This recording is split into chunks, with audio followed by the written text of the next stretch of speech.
late today, but we're now ready to get started with the finals of the WAPL. All right. So that was me trying to check my voice to make sure it's okay. As you guys are aware, we had to make that postpone happen a few days ago, just so that we would be able. I had the cold and all that stuff, and I might not be 100%, but we are still going to try and push through it at the end of the day. And I am joined by my boy right here, Joy Boy. What's up? Hello, Axfire. Hello, everyone. First, let me introduce myself. I was a PUBG Mobile coach and analyst for many teams since 2018. I won PMPL 3 times with many different teams, and today I'm so excited to be casting with you this special event for the West African Professional League. First of all, sorry for the viewers, for the teams of the delay. It was just to make sure that we are going to have a very, very great production for this special tournament. All right, so that's great. I'm going to ask you a lot of questions about PMPL. I'm going to ask you as well about the teams that you probably have managed throughout the entire day. Talk about some of the teams that you see here today within the finals that probably, show you that they can, go into those big stages in the future and, begin to perform. But first of all, let's talk about the prize pool that these teams are fighting for all the way from the junior league. Now that's passed. They've got Indian money and all of that. But going into the senior league, you can see right there, all the way in first place, is vying for that $600. The total prize pool right there is $3,500. So that definitely shows what all the teams are fighting for today. But today, under day one, let's take us through this, Joe Boy. Yeah, I do like the prize pool distribution because it's divided between all the teams from the first place to the 16th place. So there will be always teams try harder to get a better ranking, because we usually have in tournaments prize pool for only the first 3, 4, 5th place, and then after the third, fourth games, after a while, teams that lose everything, they know they're not going to get a good ranking, and they start try harder in the rest of. So this is not the case for the West African Professional League, and we are heading to the first game, Erangel, and the plan path is from North Georgia Pool to Lipovka. First of all, I need you, Actfire, to introduce teams for me who are the big boys, the underdogs, teams that you think they can manage to the way that they will become a professional teams. We can see them in PMPL Africa one day. First of all, there are a lot of teams that are in the lobby that do fit the category that you just mentioned right now. But I'm obviously going to mention some guys right here who are probably, a step ahead of the others. So I would say that every single one of those teams probably has the potential to be all the way up that point. What is...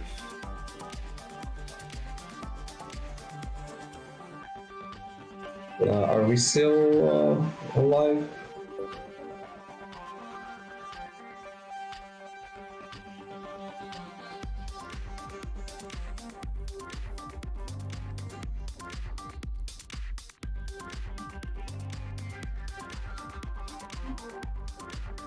Are we still?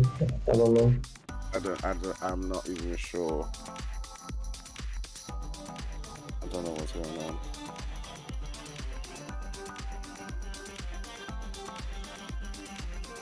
The fact that everyone just left.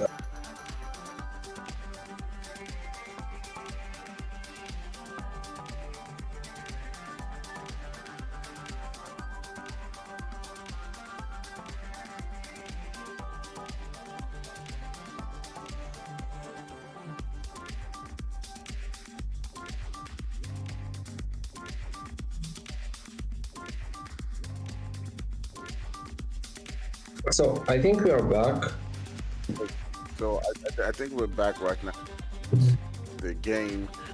Sorry guys, we did have a little bit of technical difficulty right there, but we are back live into the games right here, and we're seeing an even spread. But before we left before that technical difficulty came on through, we were talking about several different teams and the teams that we do see moving on from this stage into, being able to, should I say, do well in the PMPL stages. Now, obviously, we're going to see those teams be participating this year, but a couple of them I'm going to mention pretty soon. But before we get into that, we're going to be seeing a little skirmish going down between the boys from Fugitives and the boys from Sidizens Gaming, who are within this particular region. We're already seeing the boys from Sidizens, Godgate and Bego just surrounding the boys right there from Fugitives, hanging around those buildings. We do see Bego hopping into a vehicle, trying to create like a split right there.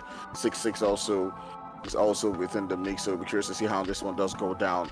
A corner right there got there by one of the players from Fugitives Esports, Fix, as he does get a knock right there onto one of the players right there from Citizen, and the 6-6 is going to go down in the particular one. It does look like the boys from Citizens are in down with a 3-man squad in this particular one. That does definitely reduce it into a 2v4 situation, and Gaudier sending on the shots onto this position where Fix is at, but that Molly coming in does drive him away, and he has a couple of players, 4 players from the boys right there from Fugitives, just hanging around his region, looking to see if they can get that knock. The confirmation comes into 6-6, and Joy Boy, things are looking quite tired for the boys right there for Citizens. Yeah, I do actually like the split of the FUG. You see, like, the execution is so perfect. I can say 100% they're going to win this fight, and yeah, they got the second knock, and it's only one player left, and he is running for his life. Run, my friend, run. I think he's going to manage to make it. He didn't manage.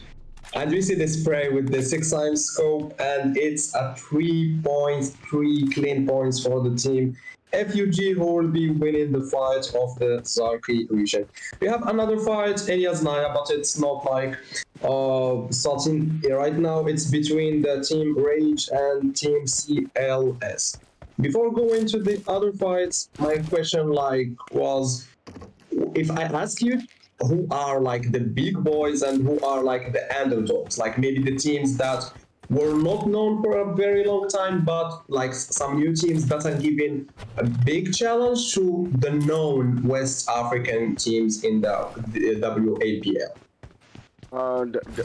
Definitely, I can go in on that. There are a couple of teams that will definitely be looking to climb up into that spot. Definitely, you do know that, there's several routes onto the PMPL through PMNC and the PMCO.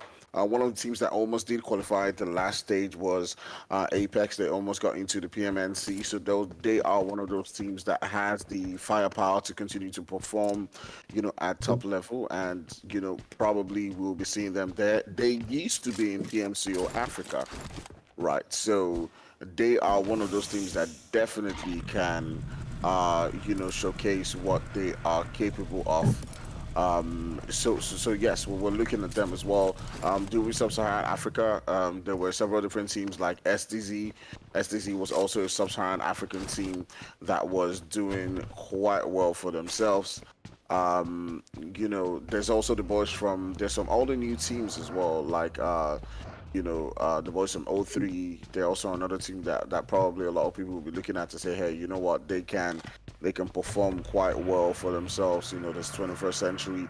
These are teams that have been putting in consistent performances in every single competition that they've been in, even in being in several different lobbies alongside with, other, should I say, clans who are in the PMPL level in several competitions I've seen. So if I'm going to put anyone in that stage, if I'm going to say, hey, there are teams that can climb up there because of the consistency we're seeing from them, yes, it's definitely those guys.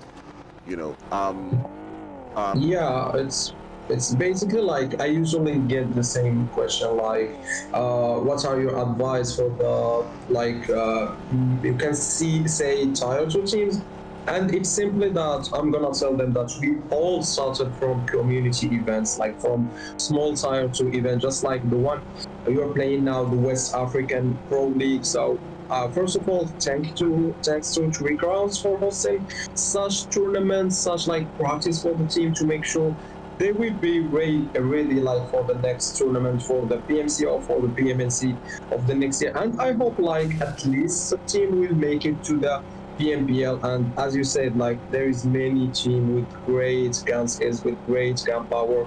They just like maybe like some of the experience, some of the practice that they can get in such tournaments to make sure they will be in the same level of the PMPL teams, and they can qualify, not only qualify to the PMPL, but like get a good results in PMPL itself.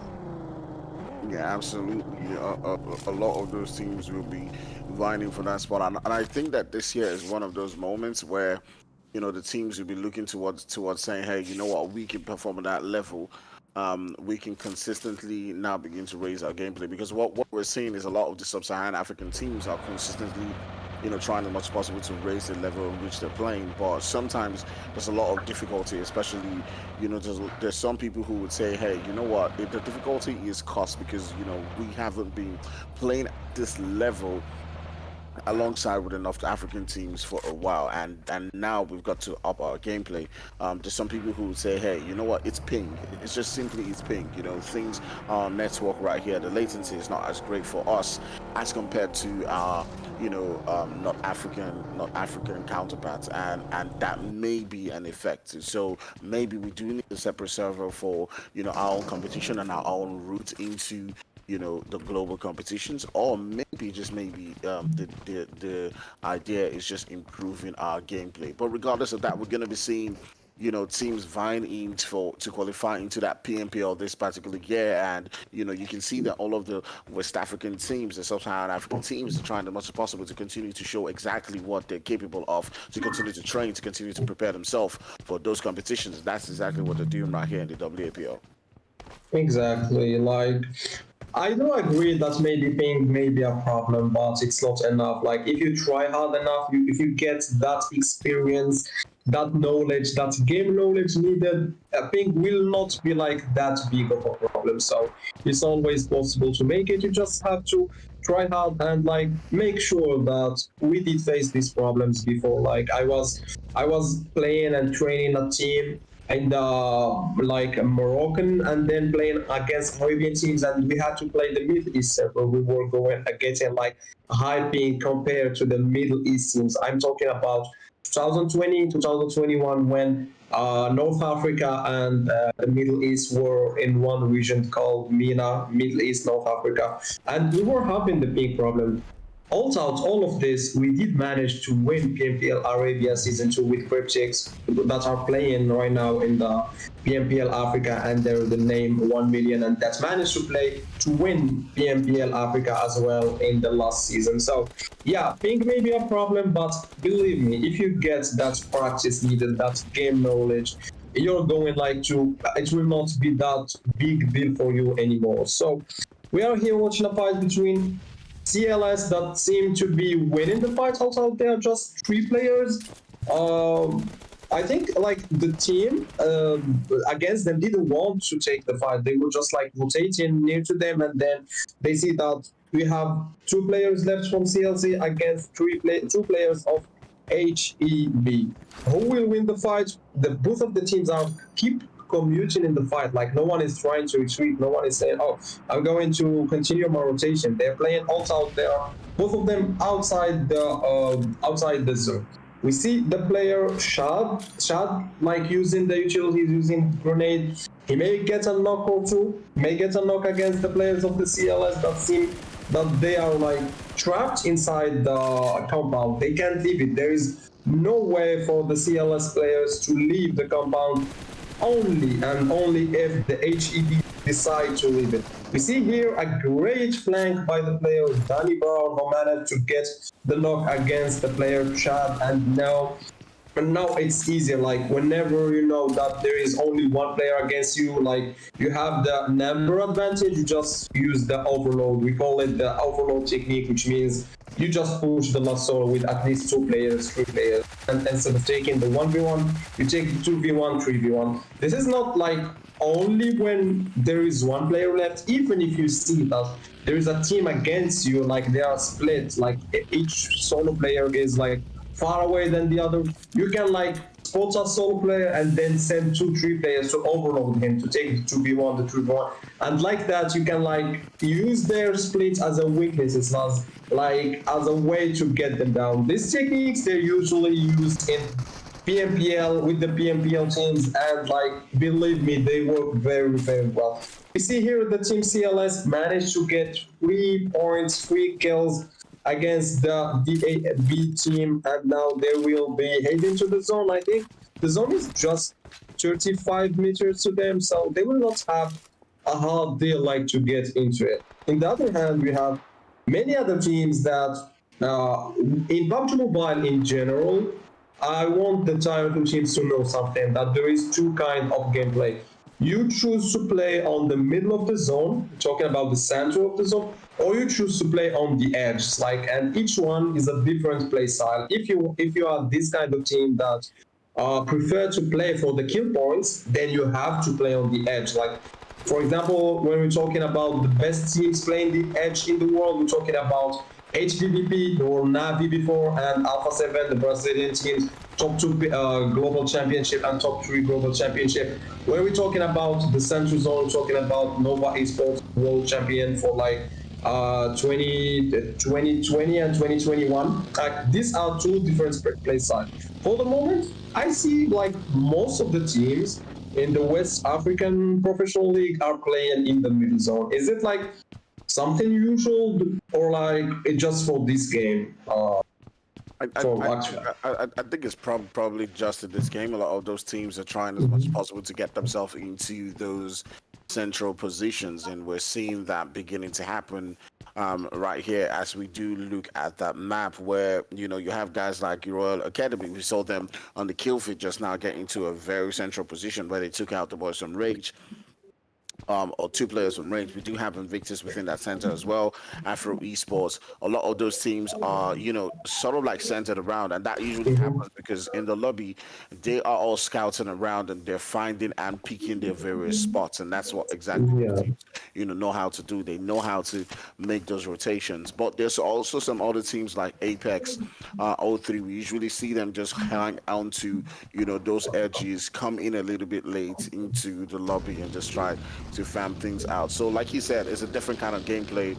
Some teams, like to play across the edge. We do know, some of those guys. Some teams, like CLS, come in a little bit late, hang around those edges too, as well as we're seeing them do right now. It all depends on what you decide to do. And some teams, change their strategy depending on how the game is flowing, how the game is moving. Because I know, sometime in the past, CLS used to be one of those teams that would head towards the center, in Pochinki.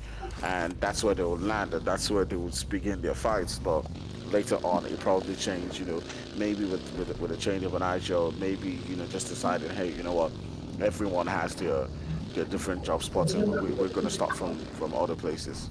Yeah, exactly. And like the problem is why we always bring this question again and again is because the new update of the point system for the esports, like for the professional tournaments, we don't have that much of placement points anymore. We're talking about only 10 points for a chicken dinner instead of 15 points before. We're talking about 6 points for the second place instead of 12 points.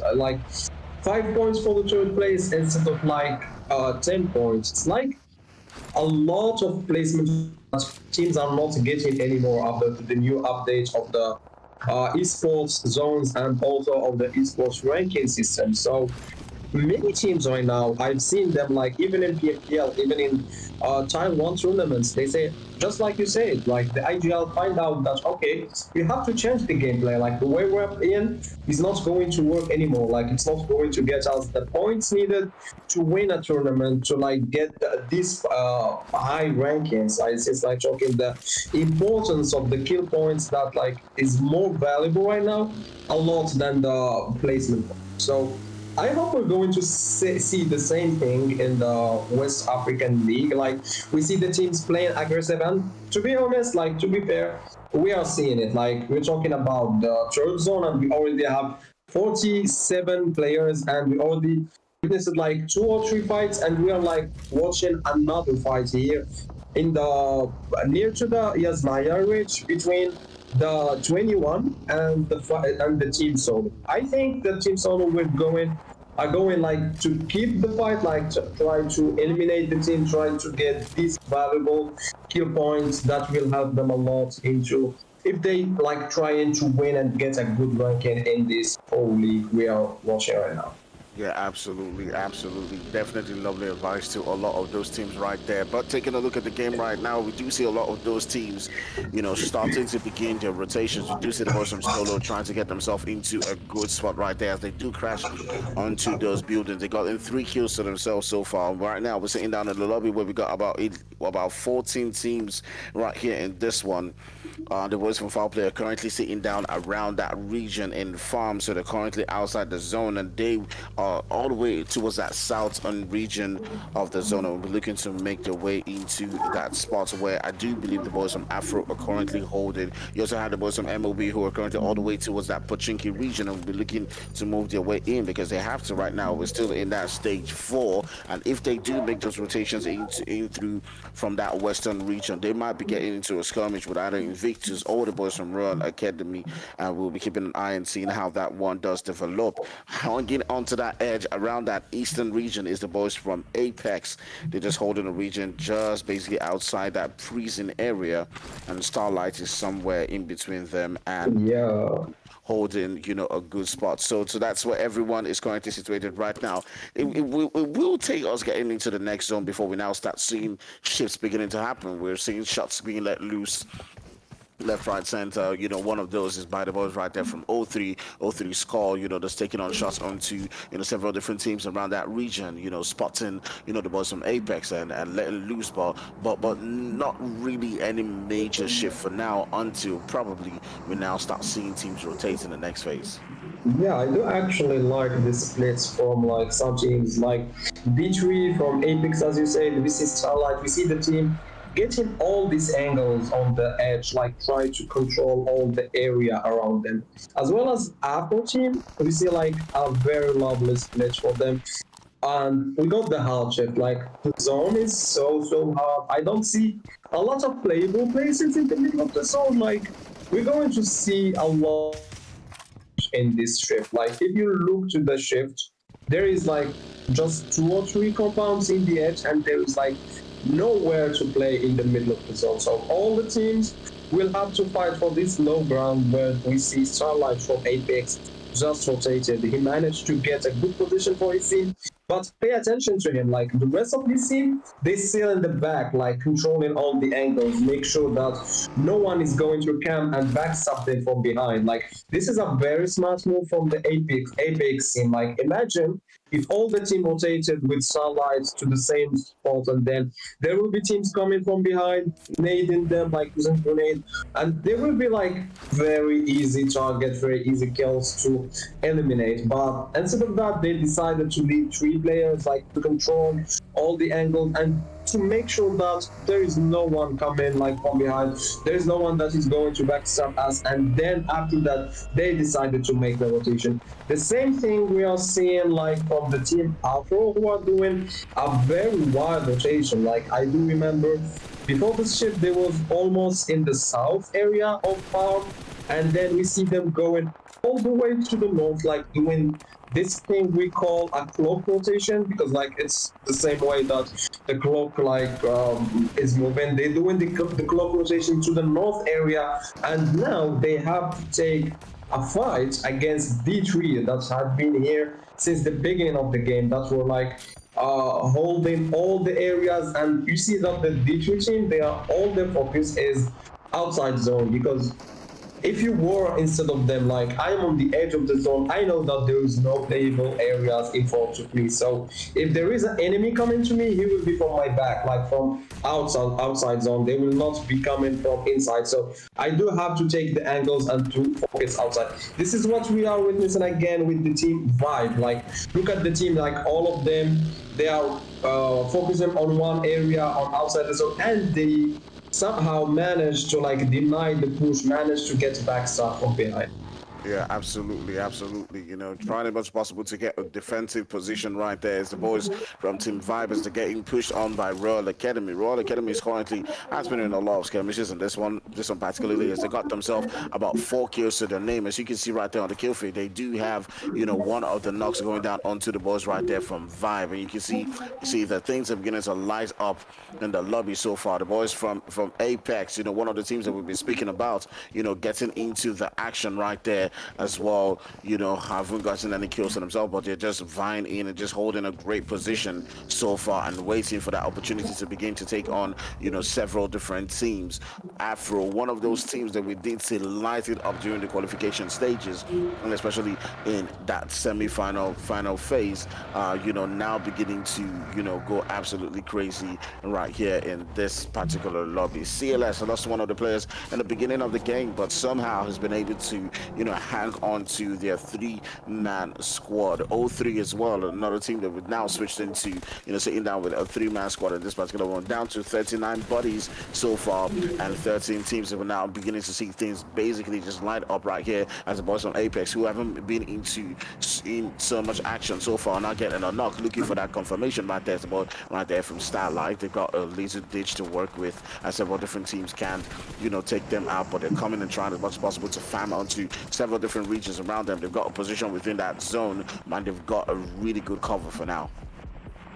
Yeah, exactly. And from the other side, we see the team INV that are like taking all the angles from the south area, and till the moment there is no one like putting pressure on them, no one pushing them. And I think it will stay like that at least for the next shift. On the other hand, we have the Apex team that has and like are forced like to put all the pressure on the solo team. The solo team that are in the compound outside zone, and they have no other way to get into the circle other than pushing the Apex players and try to eliminate them. I'm so excited for this fight, and I hope that the solo team will take it the hard way. Like, don't try to, whenever like you feel that you're stuck outside the zone, don't try to do something like without any logic. Like, just try to go find your way in the zone. It will not work. If you have to take the fight, you take the fight. Never be scared of the fight. This is like the rule number one in esports PUBG Mobile. And we are here like witnessing a fight between the INV, who already has 6 kills, and they managed to eliminate all the team of the Vibe like so easily by the player checklist. And here we have the fight I was talking about between the Apex and the Solo, and it will be a very easy fight for Apex. Also, they lose one player, Starlight, but they did manage to win the fight and to take control of all the south area for themselves. Okay, so we're now beginning to see a lot of action beginning to let loose right there. As the boys on Apex have gotten themselves a couple of eliminations. We do see the boys from Harsh getting taken out in that 8th position as well. And now is when things are beginning to light up absolutely. The boys from Invictus, who have been into so many different skirmishes, gotten themselves about 6 eliminations so far.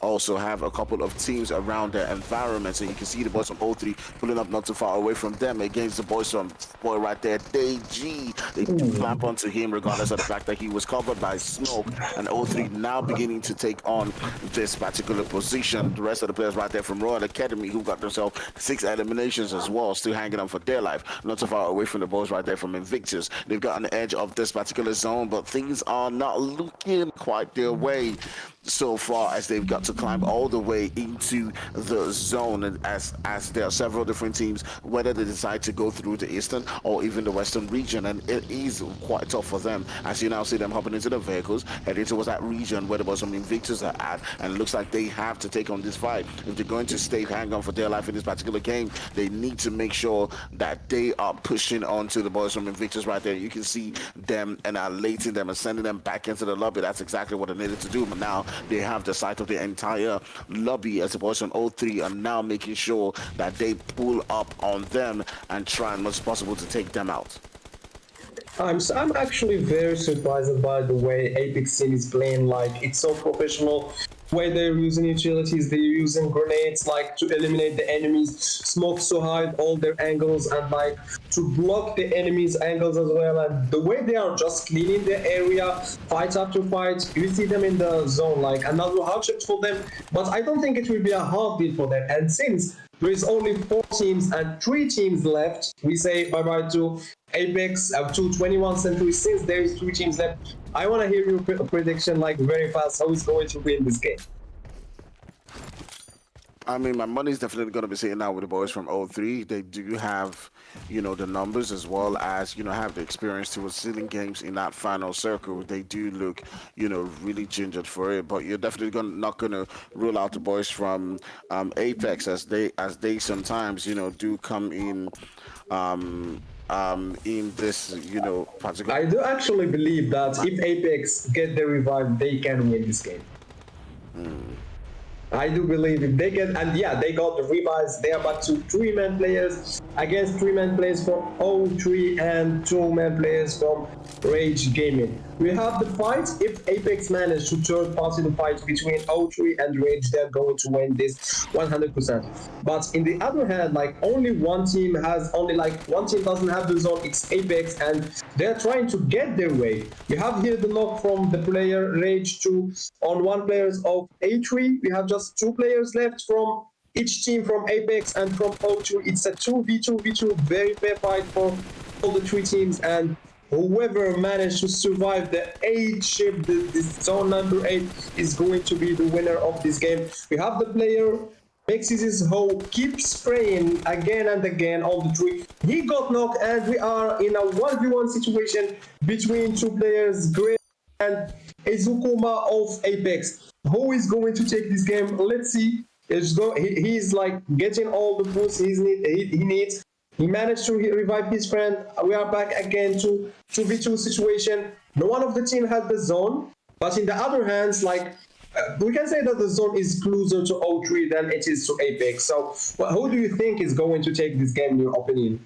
I mean, it's a very close call between the boys from O3 and Apex. Both of them have equal chances to win this one. It's all down to very slim margins. As you can see, the zone's beginning to make that move, and the boys from Apex, Blessing, has got to start to make his move, you know, towards that zone. It's down to who gets the next knock and who has enough smokes and who spots, you know, the next person. You can see Blessing, you know, now beginning to get into that position, and boom, right there, just as we said it, the boys from O3 were able to seal this game through and catch that winner chicken dinner.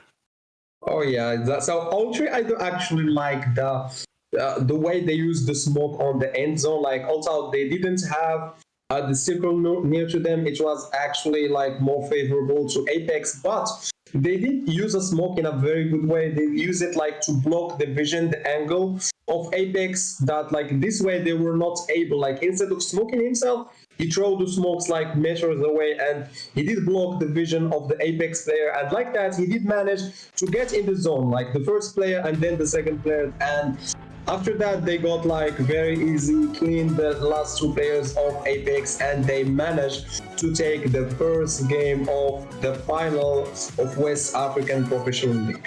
In the second place, of course, we have the team Apex, and in the third place we have the team Rage.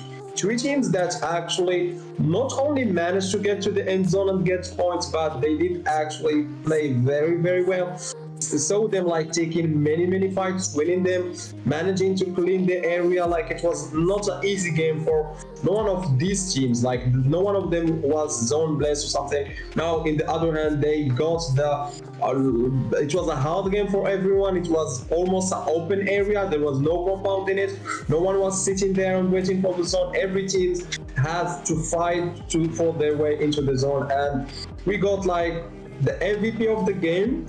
O3, Grife, 6 kills to assist 600, like almost 700 damage, and 29 minutes of survival time. So I'm so excited to see like the players, like from the tier 2 players we didn't have the opportunity to see before. Like, at least for me, playing this way, I said before in the game, I was surprised of the way Apex were playing. Like, it's like watching a PMPL team play for me as a coach, as an analyst, that watch the team and understand what they do and what they don't have to do.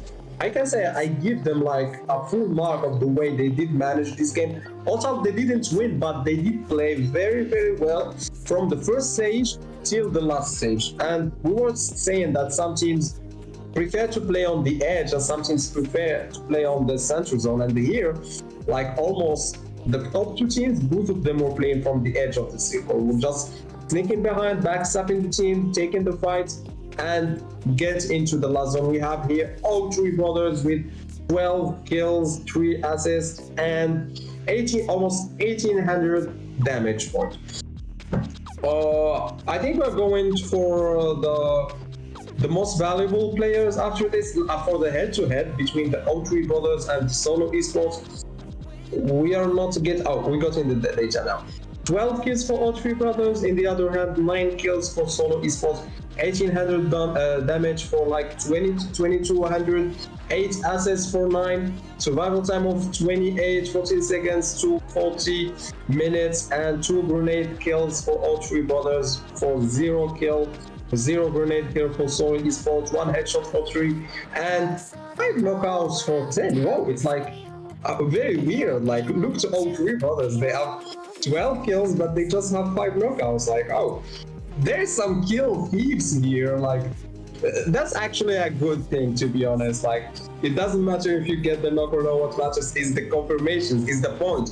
Give me these kill points, like that. Like, they got 12 points. Is almost like higher than the placement points you get for winning a game. You get the first place, you get 10 points. The guys, they managed to get more than that. We're talking about 12 eliminations points, and here we have the top 4 players. Top 4 teams, all brothers, like as we said, 1800 damage. Solo Esports 2200, 9 kills and 9 knockouts, and Apex team 1300 damage, 8 kills. And in the 4th place we have Royal Academy with 1400 damage and 7 kills. This was the results for the first game of the final. As we said, we always remind you of the maps rotations. We have Erangel, Miramar, Erangel, and Sanhok 4 games for today, and 3-day final, which is 12 games in total. We are in the overall ranking, and all 3 brothers already with 22 points. Like, look at the points gap between the first and the second place. Like, look at this gap, like 22 points in one game. The second place we have Apex with 14 points, or like 14 points, 8 of them from kills. Royal Academy 12 points, Solo Esports 9 points, Invictus 8 points, Max of Blood 7 points, and 21 Century 5 points. And then we have all the teams from the 8th place to the 16th place. O3 Esports, very good show for the first game. Are they going to continue playing like that all the day, or no? Like, this is, I think, we're going to see. We're going to get the answer of it after all the next games. So we are here waiting for the second game of the day, and before going to it, I want you, Actfire, to tell me, since you know the teams like more than me, since you have like more knowledge with the West African teams, who are like the top teams that didn't perform well in the first game, in your opinion, like that could have done better than that? Maybe the boys from Sidizens, CLS. Those are some of the teams that I do believe, can perform a lot better than what we've seen in, this game. There's not a lot that escapes my mind. Invictus is one of those new teams, a very new team as well, that, can perform a lot better. But we did see them get a couple of, eliminations here and there. So that definitely is going to, be a better gameplay. So I'm not going to judge a lot of those teams too much because they got those eliminations. But Citizens got taken out quite early on by the boys from Fugitives. So I would say that most likely they're going to come back and perform better than we did see them in this particular game. We'll keep an eye on that one. But regardless, we'll be taking a quick break and we'll be back for some more action. We still got about 3 games to go, so don't go nowhere, guys. Grab yourself a drink, a popcorn, whatever it is you need to be ready for the next game that's about to start. We'll see you soon.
out on top in that one, but not too far away from them were the boys from Apex.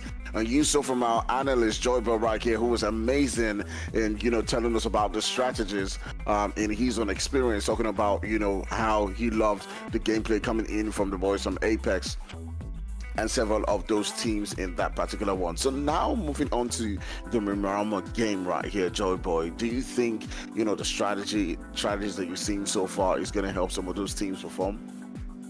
I do actually think it's going to help them a lot because, as we remember from the first game, the zone was like a bit similar to the zone we see in Miramar. There is not a lot of playable places, there is not a lot of compound, and we did manage to see many teams who did know how they have to split, how they have to hold all the angles in order like to take control of a large area and to get into the late stage of the game. So this is closely like the gameplay how you should play Miramar, because like Miramar is not that map where you just sit on a compound and wait for the circles. Now you have to take the high ground, so you have to know which angles to take, how to take all the needed angles in to make sure that there is no one that is going to backstab you from behind, and there is no one that can rotate. And we also know that rotation is something very hard with Miramar vehicles, so you always need to make sure like that your scout is well trained to scout in the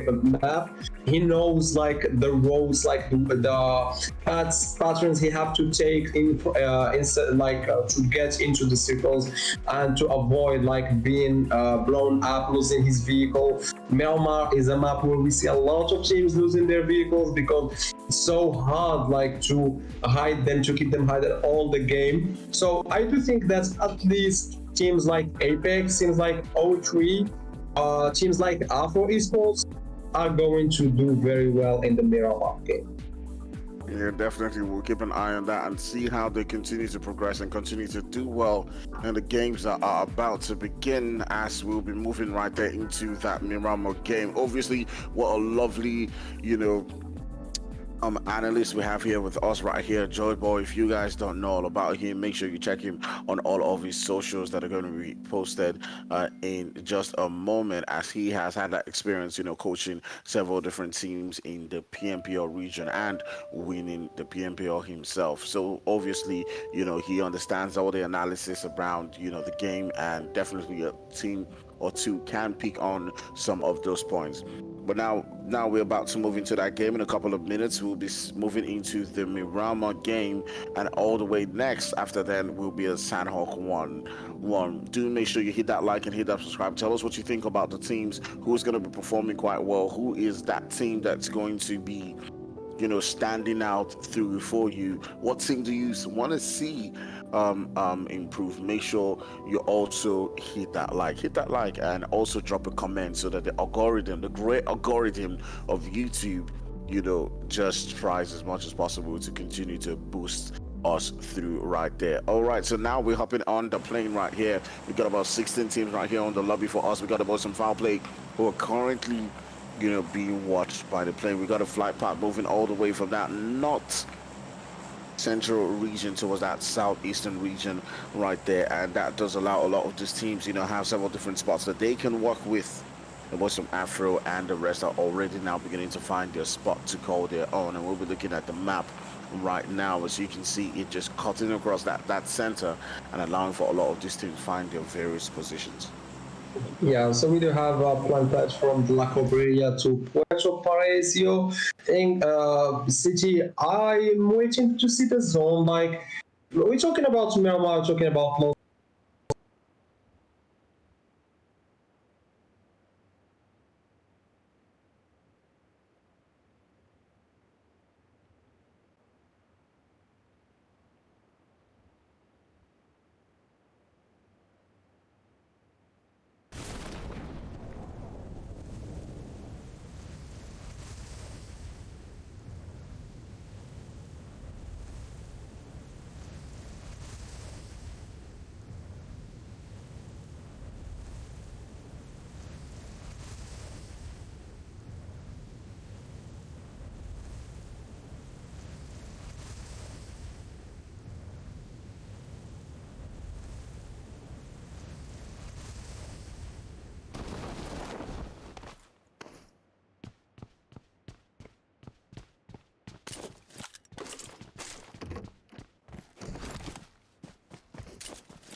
all the angles. There is no way for the team in the gas station to leave the play team. They're just trapped there. There is no way for them to leave.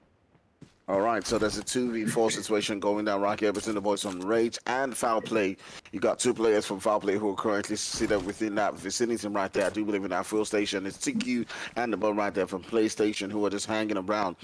Deji and his boy Ludwig are currently just lurking around, seeing if they can get one or two knocks. But in the 2v4 situation right now is when you should actually be moving, you should be pushing because all it takes, you've got the numbers advantage. You should be making that push aggressively into that position. You can take them out and just do this. So it does look like that probably is what they're gonna do. Top G and his boy Ludwig are actually deciding, hey, you know what, want to make that push. He's got a grenade in hand and he's pulling up into that position, and the skirmish already begins to happen.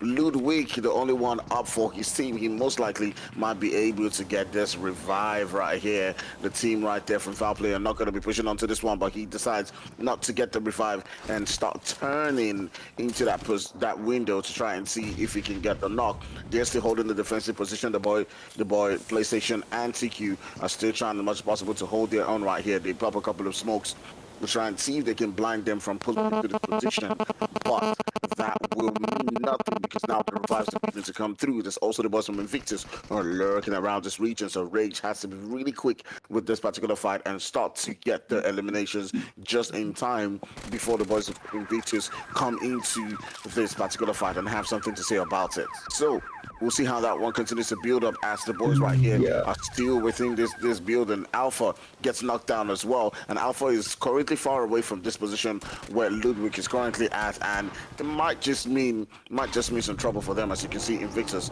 is already beginning to get into the fight.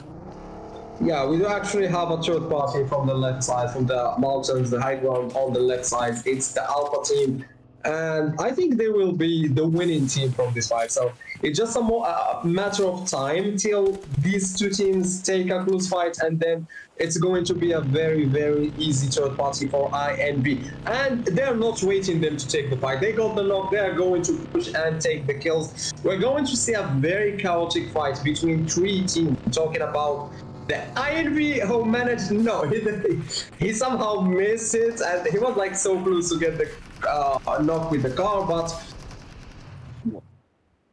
it's a very good flank, but he just got knocked, and there is nothing he can do. Like the spray with the AKM from the INB team was very, very well, but I think they're going to get the revive, and they have all the angles. They can take this fight very easily. I don't think that the INB team has the information that there is two teams actually here. It's not just 4 players. It's 6 players. It's 4v4 v2. They managed to get 2 players knocked, but they still against 4 players, and we see that. Oh my God! We see like the player from INB. They just push in. I told you that I'm 100% sure that he don't know that there is more than one team. They got 2 knocks. They think that it's only 1 or 2 players left, but they were wrong. It's actually 4 players, and we see them continuing the push. They got the first knock with the AKM. There is a 4th party. We were talking about 2 teams fighting, 3rd party. Now we have a 4th party for this one. We have another team coming from outside the zone and trying to grab all the possible kills from here. Maybe they got a knock. Maybe if they get another knock, we're going to see them pushing as well and take the close range fight. And here we have PlayStation 5. It's actually a funny name. Like, since his clan team is play, he named himself Station 5. PlayStation 5, that he's going to leave the game and go back to the lobby as he got eliminated by the INV team, a very, very aggressive, very, very strong team that managed to wipe out 2 teams in the gas station and get 6 eliminations, 6 valuable elimination points. Yeah, absolutely amazing stuff coming in from the boys from Invictus right there. We did talk about the, Team Rage taking on that fight quite quickly and, having to face the boys from Invictus who were lurking around right there, but they delayed in that particular fight. They didn't push into the boys from Foul Play and finish that off, and they paid dearly for it with the boys from Invictus, just sealing that one through. Now turning the sights onto Afro, who has been lurking around this particular region is also in a fight right there with the boys from CLS. Remember, the fourth party that was coming into that fight with Invictus was the boys from Afro. So there's also Invictus who's also in the mix of things not too far away who can come into a third party right here in this particular fight. So going down with the boys from CLS, you can see the shots being let loose. Afro is just waiting for that one knock, and we know how the boys from Afro usually are. They wait for that one knock. They start to get the flanks. They start to push quite closer. But CLS is no pushover. They're not one of those teams that you can just push anyhow. They're not one of those teams that you go up against without a plan. And you can see that Danny Brown does have a flagged position, and he's just waiting for them to make a mistake to be aggressive without having, one or two knocks, and he can come into, say something about that. So we'll see, how that one continues to play and how it does go down in this one. Yeah, I do actually like the way Afro team managed to just keep controlling the fight from outside and in the last fight, and then 100% true, they were paying attention to the kill feed, something that usually tier 2 teams don't pay attention a lot to. So they did know that Invictus still a 4-man team, like they can just third party the fight. It's a 4 players, they are 4 players strong. It's going to be a very hard fight for them. And after that, directly they just left and go to the zone. And I'm sure, like, if they saw in the kill feed that maybe 1 or 2 players from Invictus were like knocks during the fight against the play team, we were going to see Afro team taking that push, taking the push on the gas station and taking the kills. But again, the Western African teams, they're proving that they have very good game knowledge and they're paying attention. They knowing what they're doing inside the game. They're just like playing randomly. You have to pay attention to the kill feed, pay attention to your teammate's position, to the enemy's position, try to take all the angle. When there is a solo player, try to overload him. Be good in using utilities. Like, we're talking about utilities, it's not for example, smokes. You can just use smoke to smoke yourself. You can use them to hide your enemy's views. Just like we saw in the first game, the O3 players, they used the smoke to hide the Apex Sim view and to manage to get into the zone. Since like Apex Sim, they were like 2 players stuck in behind the tree, so it was very easy to hide their view, their view angle with one single smoke. We have here the team 21 Century, who didn't play well in the first game, you can say, at least. Like, they got, I think, 5 or 6 points, but they have a very strong position in this game. We're talking about the high ground of the Picado, and we are just few seconds till the next shift, and it's a hard shift to the north area. I think it will be very hard for 21 at least to hold their position. Like, they are in the edge of the zone, but in the edge of the hardship, so all the teams will be coming from your side. You have to pay attention to pay attention to all the teams that are coming outside zone to you from your directions, and you have to take the fight against them. And as we saw, we have a lot of aggressive teams. We're talking about CLS, we're talking about INV, and we're talking about Afro, Apex. A lot of teams that will not think twice if they have to push you. If they see you in front of them, they're just going to get that knock and get that push and try to get the kill points. I do actually like that there is some teams that trying to play aggressive, like we're watching in the tier 1 tournaments. Always it's a general rule. The teams that are playing aggressive are the top teams of the lobby, are the teams that are winning and getting the placement points and the kill points, because like they're not scared of taking the fight. They know how to take the fight. They manage to get not only the placement points but the kill points that matters most, more like in the new meta, in the new points system. Absolutely. But according to looking at the way the lobby is situated right now, we're about to move into that stage 5, and you're now beginning to see the teams rotate into several good spots. The boys from Afro, Coco does find a spot right here within some buildings to begin to work with, as several different teams are already beginning their rotations. You can see the boys from CLS just lurking around that region. They were in the Elite skirmish before with the boys from Afro, but somehow managed, to get out of that one alive. It does look like they took down one of their members But now let's turn our sights into the boys from O3 who are currently outside the zone, still in a fight right there with the boys from Invictus and his Nexus and his boys. You rarely see them in somehow a very precarious situation that they have themselves right now in, as they're down to just 2 of their members, and it's not looking quite great for them here as they've lost 2 of the players so far in this one, and they're fighting tooth and nail against that zone. You can see them now beginning to make that push. Nexus getting it, really desperate as he does push up onto Pintois, does get him down on the ground, and now he has just one more player in this particular region to contend with, and it's Temp. But Temp does go down as well. Riders has got to get that revive, get the confirmation kills, because the team definitely is going to need that if they might not be able to survive and get themselves into that zone. Invictus, it was looking quite strong in that one just a moment ago, having a 3-man squad up against a 2-man. The O3 brothers have now lost 2 of the members, and they've got to rotate into that zone. But regardless of the fact, I don't think it's a good idea to get the revive in this.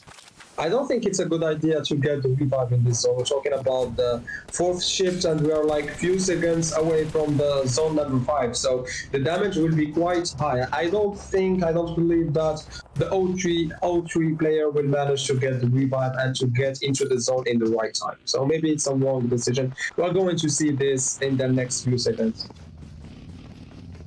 Yeah, hopping on to that next fund right there, we do have the boys from CLS as well as Afro and the boys from Vibe within the same region, and we're seeing several different skirmishes happen at the same time.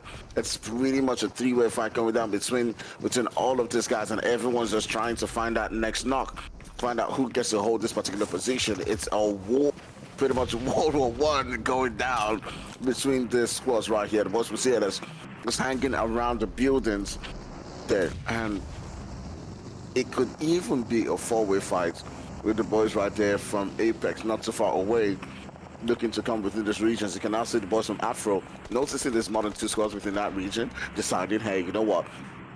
Let's just pull away from that fight with Neo, Coco, and Peachy, just deciding, hey, you know what? We're just going to leave that particular position, get ourselves into that zone, and just let the boys just do their thing and pretty much just keep them while they come in. And that's exactly what they're going to do with the boys of CLS still holding on to this particular fight. There's a lot of smokes around them, looking for that one knock. The grenades are being let loose. Teams is really low. This nade might do some damage, but it goes into the wrong room. And they also have some problems right here because there's also Manny, who has now joined in on the fight. CLS Jesus comes right there, tries to get that knock, and the drop shot. Whoa. Coming in from Danny Brown, just put in the work.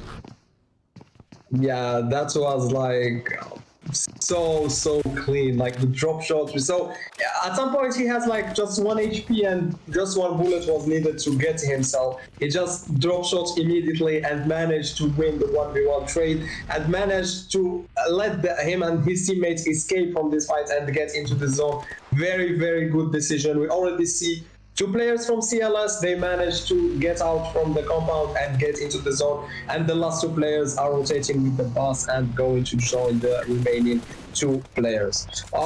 As we say, like, this is a good game for the teams that didn't do well in the first game, since we already saw that O3 was not a very great game for O3, so it's a golden chance for the other teams to catch out this gap that was like 14 points before the first game. It's a very good chance for them to catch up, to get near to the first place. And we're talking about $3,500 tournaments. It's not something small. Like every ranking matters. Like the prize pool is distributed between the 1st to the 16th place. So if you got the first place, it's not the second, it's not like the third. So the teams will keep always trying to get higher and higher in the ranking in order like to get more and more money, get a higher share of the prize pool. And here we have a fight of the Afro team that somehow lost a player, and they're just going to third party and get 3 kills on the teams that are fighting on the right side of them. We're talking about 25 Century and Apex, the second place from the first game, that managed to take out 21 Century, but it will be very hard for them to survive in case Team Afro decide to go for the third party. from Apex going to farming right now. But there's also Afro who is lurking around that particular region, looking to get into the fight. There was some citizens who came into this game as a three-man squad, looking to see if they can get a couple of numbers right here. Jeto and his boys sending on them shots onto several different teams, but not being able to get that knock. You can see 6-6 popping on the nade into that position where the boys from Apex are currently at. He does some damage, but is not able to get the knock. But Kuma finally does go down.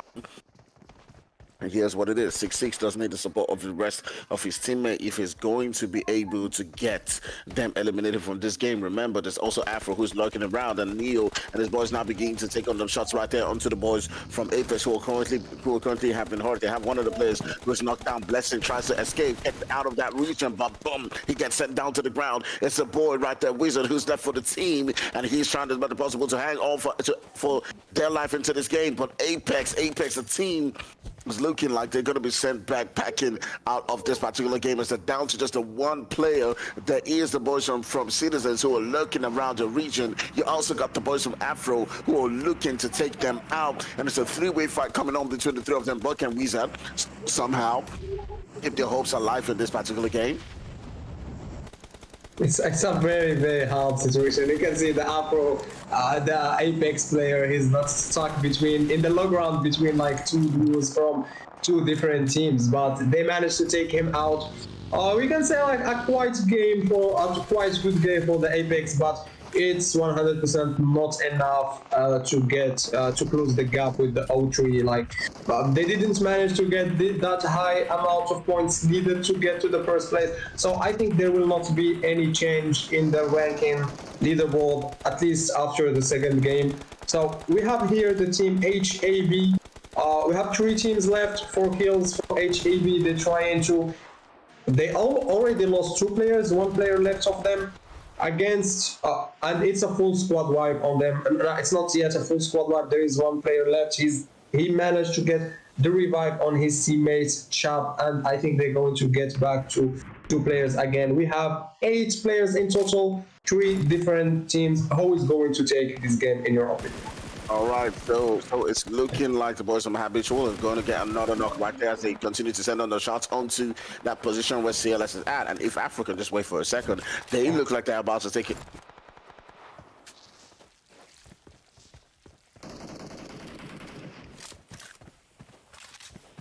Shad gets a knock onto Stoner, but it does look like they might be able to get that revive. Mane is currently, just trying to refuel, long enough for Stoner to get revived by Mane, and it looks like that revive is already beginning to come, or is not going to come through, as Stoner's currently right next to him.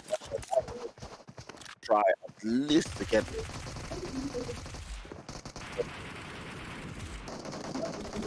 to the mix right there. Coco does get sent into the ground. It's left with Neo and Peachy to somehow hold on to their life for this game. Peachy, trying as much as possible to get his heels on. Now has done that. Now deciding to push onto that particular position. It's all down to Manny and his teammates to somehow hold on for their life in this particular game. They're popping on the smokes to try and now blind Neo. They come up right there, but Coco has been revived. Afro playing this absolutely smart. They're now in a situation where it's a 3v1, or at least a 2v1, and at the end of the day, they're able to pull that off and grab home that winner chicken dinner. The boys from Afro getting themselves 14 kills in this one, being absolutely amazing, grabbing that chicken dinner along the way. So great stuff going into the boys from Afro right there. Yeah, it's a very, very great game for the Afro players. We remember, like, from the first zone, they were quite playing very, very well. We saw them getting near to many fights. They know when they have to take the fight, and they know when they have just to back up and go to the zone. We saw it in the first zone in the fight, in the gas station, and we saw it again in the compound where there was already 2 teams fighting. They did know that, there is no need to take this fight. We just go back to the zone and try to hold the angles, try to survive more, try to keep our players. They lost a player in the, we can say, in the mid game. Also, they did manage to make it to the end zone and to win the game with a lot of kills. We're talking about 14 kill points by the team Afro, that will be like more than enough for them to get high into that overall leaderboard.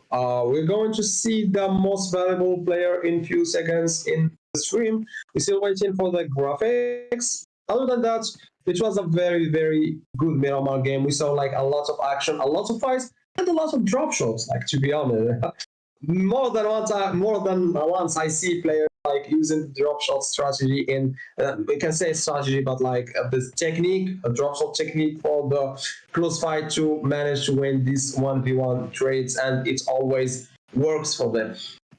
So we always have the same teams that that I do remember Actfire talked about them before the tournament. He said we have Afro Esports, we have Apex, we have Invictus, like the same team that we always see them fighting. Whenever it's a fight, it's someone of them involved in this fight. And also the same teams that keep getting this points, these high kills. Great stuff. All right. So for now, we'll be taking a quick break and we'll be right back for some more action. We've seen a beautiful game coming through. We'll be back in a moment's time and we'll continue to analyze the game.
The stream.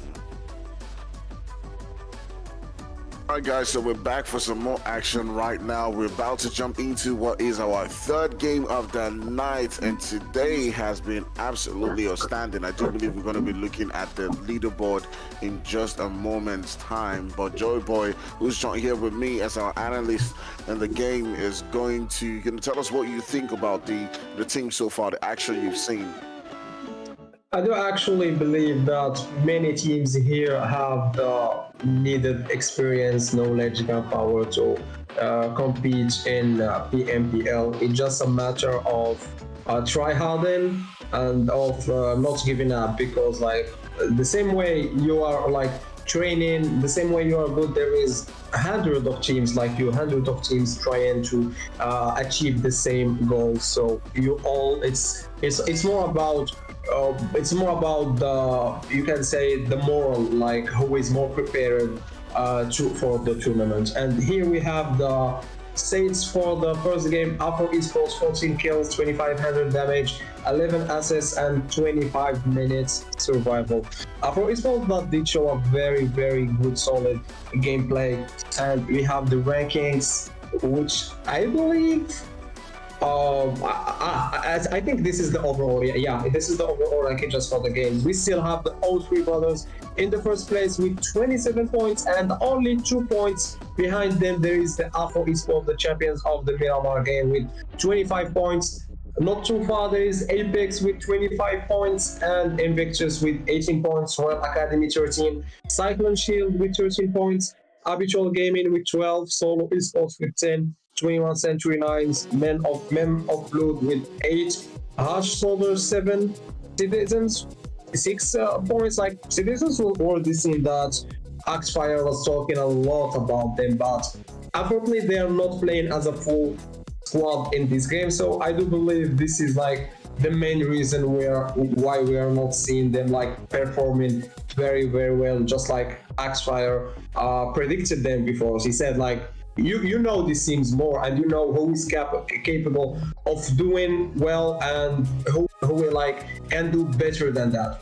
Once again, we have the map rotations. We're in Sanhok game, and when we're talking about Sanhok game, it's a Sanhok map. It's a very small maps where there is like a lot of third parties, a lot of backstab. So we're talking about the reactive situations, like and this part cover every situation where we have to deal with a situation we didn't anticipate, like one player of you got knocked, two player got knocked, for example, a blind crash on you, or like whenever you recognize one of these situations, you have like to start gathering informations. And before like talking all the details about the tactics and how to deal with this situation, we watching the map going from Sahmi from the south to Hatina in the north, and I think we are going to have the classic bootcamp fight. I don't know the teams, but I'm sure there should be a bootcamp fight. Yeah, absolutely. Some of those teams right there looking to move into that position right there in Bootcamp. You do have the boys from Sidizens, as well as I do believe it's the boys from Afro who are looking for a skirmish within that region. We've seen this throughout the entire WAPL tournament, and we're now seeing them, you know, continuing in on that tradition that has been the boys from Sidizens versus the boys from Afro, landing on each other, looking to begin what is an early skirmish. So we do keep an eye on that as the rest of the players right there from Sidizens are beginning to make their move. It is Jeto, Beko, Anez, and Gaudier who are holding on to these various positions. We'll see how that one continues to play out. That begins to make their move right there onto the boys from Afro. You can see all of them rushing in, looking to get that knock or two. A lot of times these guys know how, to get into themselves. You can see Lens right there. He does get dropped down. Beko does down as well. And right now, it's a situation where they're in a 3v2. If they can get that revive onto this one player right here from Sidizens, they might just be able to increase their numbers in this particular one. But Peachy's looking to get that nade into. He's cooking the now in the wrong. In the wrong door, like in the wrong, like they're in the third floor, not the second one, so they will manage to get the revive.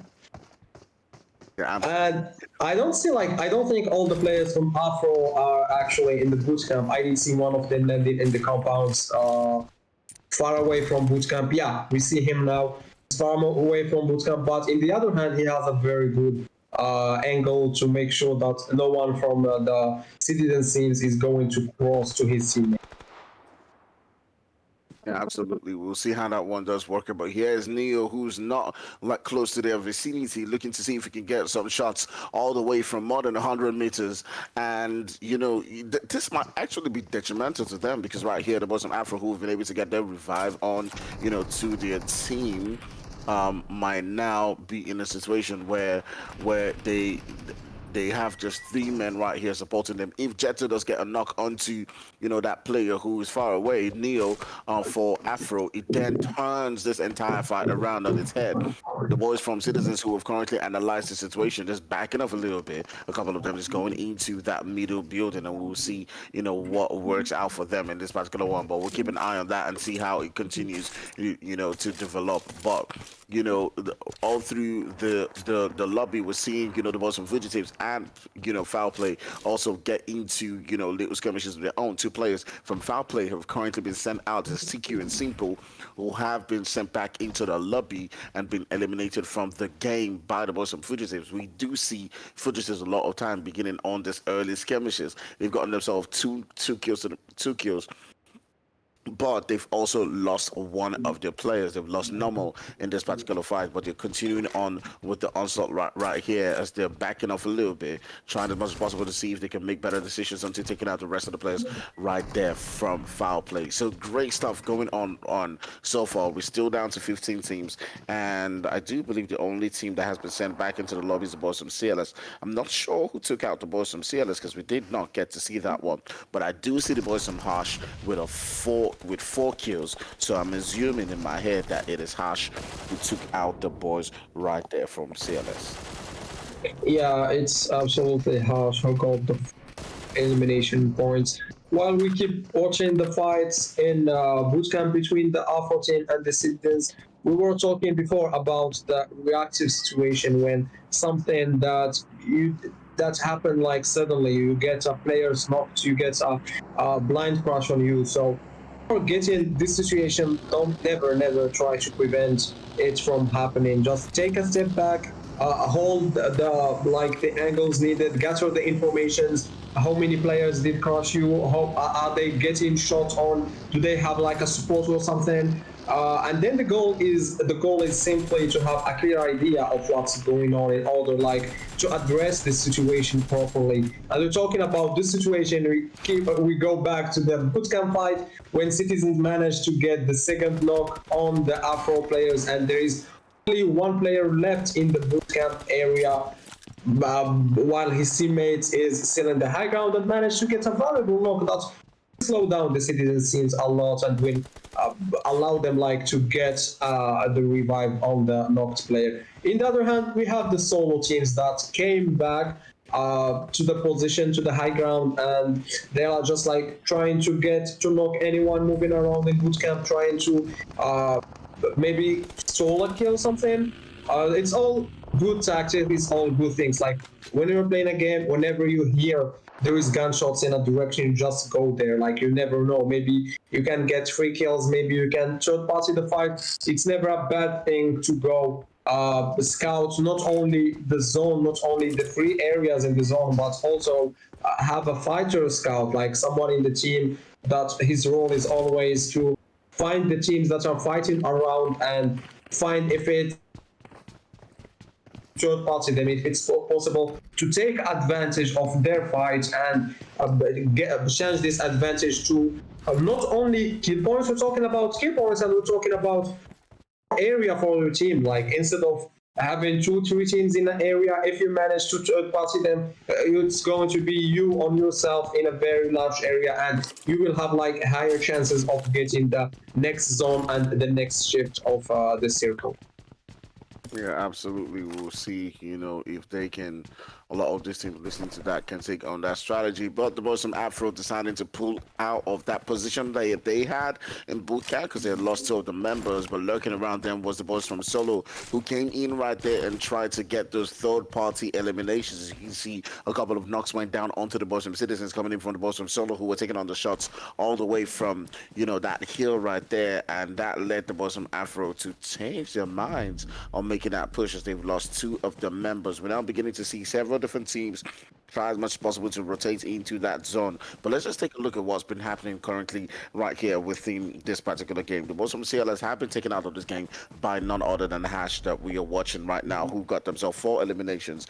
The boys right from Fowl Play got 1 elimination to the name, but they were taken out in 15 place, I do believe, by the boys from Fugitives. Boys from Fugitives currently sitting down with about 4 kills to their name, hanging on right there for their life. Citizens and the boys from Afro both found themselves landing in that position in bootcamp, but the boys from Citizens got 1 elimination before they got third partied by the boys from Solo. Now, while the third party did come in Solo, got 1 of the eliminations onto the boys right there from Afro, leading Afro to back out of that particular fight. So lovely skirmishes we're seeing so far in several different corners, but we can now turn our sights onto the boys right there from 21 who are up against the boys from Hash. You can see shots being let loose. They do have 1 of those eliminations to themselves, and this is what things now beginning to get really dangerous. They've got to find a way to rotate into that zone, and it does look like Ace and his boys are going to definitely prioritize that and move straight into the zone. Yeah, and Afro is that kind of team that you usually know when they do have to back up. Like they keep proving this game after game. Again, here in Sanhok, they just lost another player to the solo team in the high ground, and they just decided to leave and to not keep going after the fight. So this is a thing I was always telling to my teams when coaching them. Like I'm telling them, if one of us is getting knocked outside, like of a situation where we have like a clear read, where we know that we can revive him. Before going into the details of the tactics, we are here watching a clear example of overload, what I've been saying in the first game. Whenever you see a solo player, go overload him. Yeah, he's alone, he's on by himself. You go 4 players on 1, they manage to get a 3 point. That will help them a lot to get higher and higher in the ranking. And we go back to what we were saying. I was saying like, if one of the players is getting like knocked outside of a situation where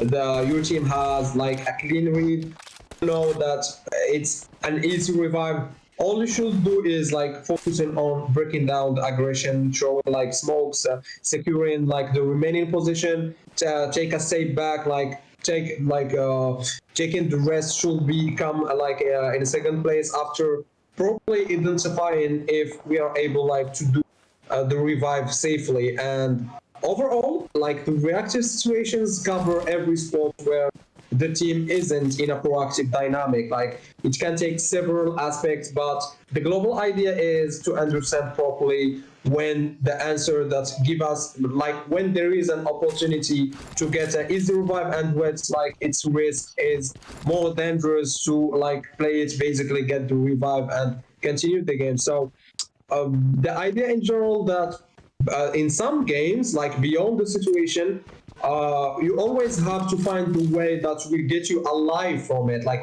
even if this means to give up one of the players, like for example, one of your players get knocked far away from you and you can't revive him. Maybe if you send a player to revive him, this player will get knocked as well, and you will be losing two players instead of one. So you always have to read the situation clearly and know what is the best decision to do. And this is what we see Afro Gaming doing like in every fight. They know when to continue and they know when to give up the fight.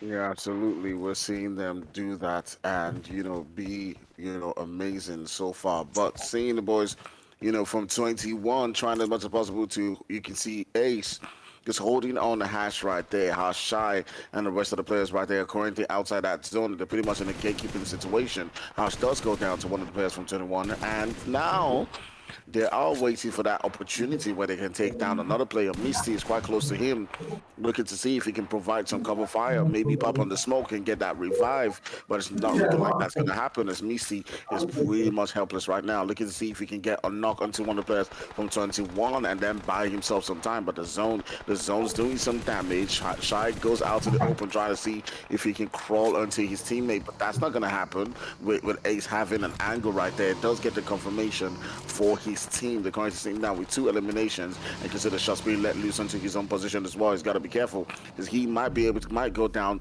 2 in this particular one. So Hash, who came into this game being absolutely aggressive, they took out one of the major teams, the boys from CLS, and sent them back packing. They have 5 kills, 5 eliminations to themselves, are currently being gatekeep right here. But they might just have a moment of solace as they do now have the boys from 21 moving away from that position into that zone, so that does buy them some time. But look at that, right there on the kill feed, we saw the boys from Afro getting sent back into the lobby. Yeah, it's actually Sanhok game, and I was wondering, is there any team doing the heal strategy here, like from this WAPL lobby?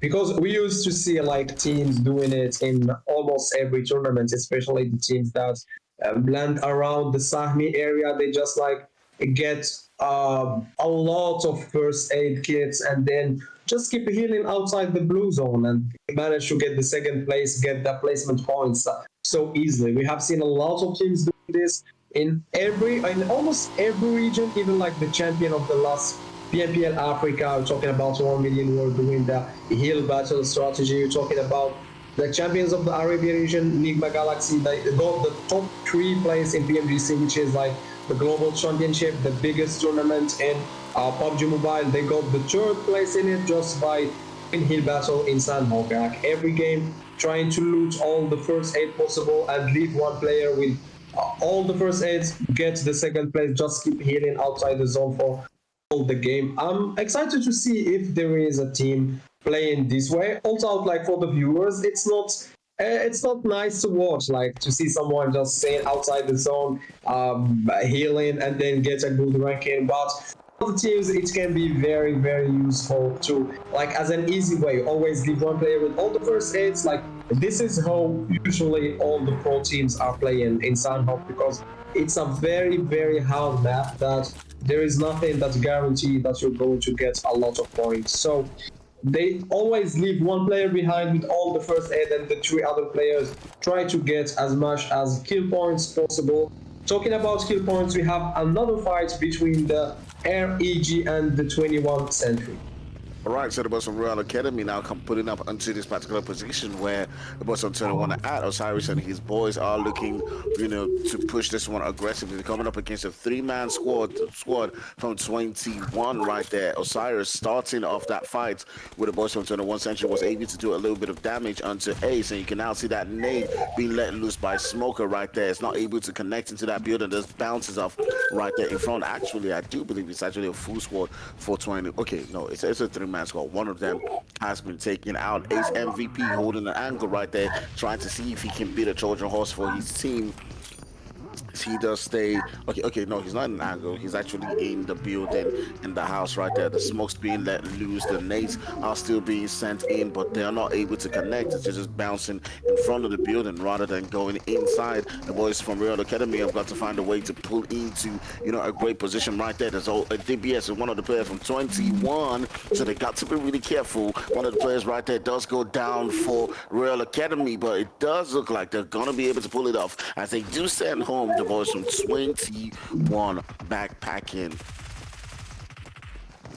And yeah, as we are here again with another fight between the Apex, the number 3 on the total leaderboard, fighting for this Sanhok compound against the O3, the number 1. So we have like a leading fight between the first team and the third team. Whoever win it is going like to get higher and higher, increase the gap with the other. I was talking before this about the tactic or like the strategy that all the pro teams use in Sanhok, which is when you end the looting phase, you just give all your first aids to one player, which is like the support player, the one that always stay behind and support you while the 3 other players are taking the close fight. So his role is always stay behind, take all the first aids, support you in the fight. The other 3 players try to take the close fight, try to get the kills, grab these elimination points, and even if they lose the fight, even if all 3 of them are dead, the last player can just use the first aid he gets in the looting phase, like all of them, and try to get a higher placement point. So this was like a very, very good way to play in Sanhok. It was actually the meta for like 2 or 3 years in PUBG Mobile in Sanhok map, just to make sure that you're going to get both the elimination points and the placement points. We have here a team playing from outside zone, and it's no one else than Invictus. That True. That they're going like you can see the player Pichwa. He's behind, and he's behind of the team, and there is also another player from RAG behind him, which may he may die, like we may lose him because of this. We continue to the fight between the O3 and the O3. They were just fighting against I remember Apex few seconds ago, and now they go to another fight again, the Invictus. Another time it's Invictus. I think they are in the 4th or the 5th place, so it's a very crucial fight for both of the teams if they want to compete for the first place in this tournament. Yeah, absolutely amazing stuff coming down right here as we are seeing so many different skirmishes let loose. Check West for the boys from Invictus trying the most possible to hold his own down in this spot. He does get another knock right there onto the boys from 03. Now Nexus is pulling up. Can Check West get the heal up just in time? But it's not going to happen as the boy Nexus comes in right there to get that elimination. But just around them, lurking around, is the boy from Apex as they put Nexus right down to the ground, and they're about to take them out. If you're looking to take anybody out in this lobby, it is the boys from Nexus. You got to take them out if you want to take the spot all the way up on that leaderboard. But Blessing is really low, the zone, doing some damage, but he's really close to Riley's, who is also able to get a heal onto himself. And button down he goes. He sends out the boys from Apex back into the lobby, but he's not going to be able to revive his teammates. He currently got a couple of eliminations to himself, so that obviously is going to work for them. We also see MOB in the mix also getting burnt out right there, as they do have the plague zone also pushing them back, and that sends us down into 6 teams so far. A lot of those teams fighting pretty much just outside the zone or pretty much within that edge. The boys from MOB currently inside of it, sitting down with the boys from Royal Academy. You do see Royal Academy holding a spread right there within that particular zone, so they've got a lot of the zone really covered out for themselves, and they can begin to send out shots onto several different teams who are now looking to find their way in. And even with that zone shift, a lot of the players right there from Royal Academy are still looking quite good. It is only the boys from Vibe Gaming who have 3 members. Okay, who have a full squad right here, but they're outside the zone and they're looking to move their way in, and a couple of shots are being let loose onto their position, and it's all down to Royal Academy to bottle this one. As all they've got to do is continue to make sure that the boys from Vibe Gaming don't pull up onto their position, because they have the zone. It's working for them. All 3 brothers get taken out in 5th place, and right now it's just down to them to hold on to their position. They're currently sitting down with 8 eliminations so far, and Tokyo and his boys look like they might be able to steal this game through, but Vibe Gaming is coming pretty close. They're inching closer and closer. 9 eliminations now to the boys from Real Academy, as they do send the boys from MOB back into the lobby and send them back packing. But now Vibe Gaming is inching closer and closer. Teams Jesus and Bougie coming in to take that position right there from Royal Academy. You can see Rage Alpha trying to be that Trojan horse. He's going to outside the zone. He's bleeding as much, but if he gets a knock onto one of the players right there from Vibe Gaming, he may just turn things around. You can see Smoker, he gets one knock. He's looking for that elimination. Another player right there from Vibe Gaming does go down, and they hold their position quite clearly and do win a chicken dinner. It is the boys from Royal Academy eliminating Vibe Gaming just in that final circle and getting the chicken. So great stuff to them. Yeah, it's a great game by Royal Academy that managed to take the first compound after a fight, and because of it, they managed to win the game. But I think there was quite a mistake from the last survival of O3 team, as we saw, where he was like the last one left of his team. There was, you can say, at least 7 or 8 loot crates boxes near to him. So I believe instead of just going directly to the zone, like try to enter the zone, it was a better idea to just try to loot all the first aids from all the loot crates around him and try to heal outside the blue zone for like a while, try to get that 2nd place. And as we see, like the game just ended very fast after his death. So maybe if he did it that way, he was going to manage to get more placement points. At least we're talking at least 5 or 6 points more than what he actually got. So I do want the teams to watch the stream like right now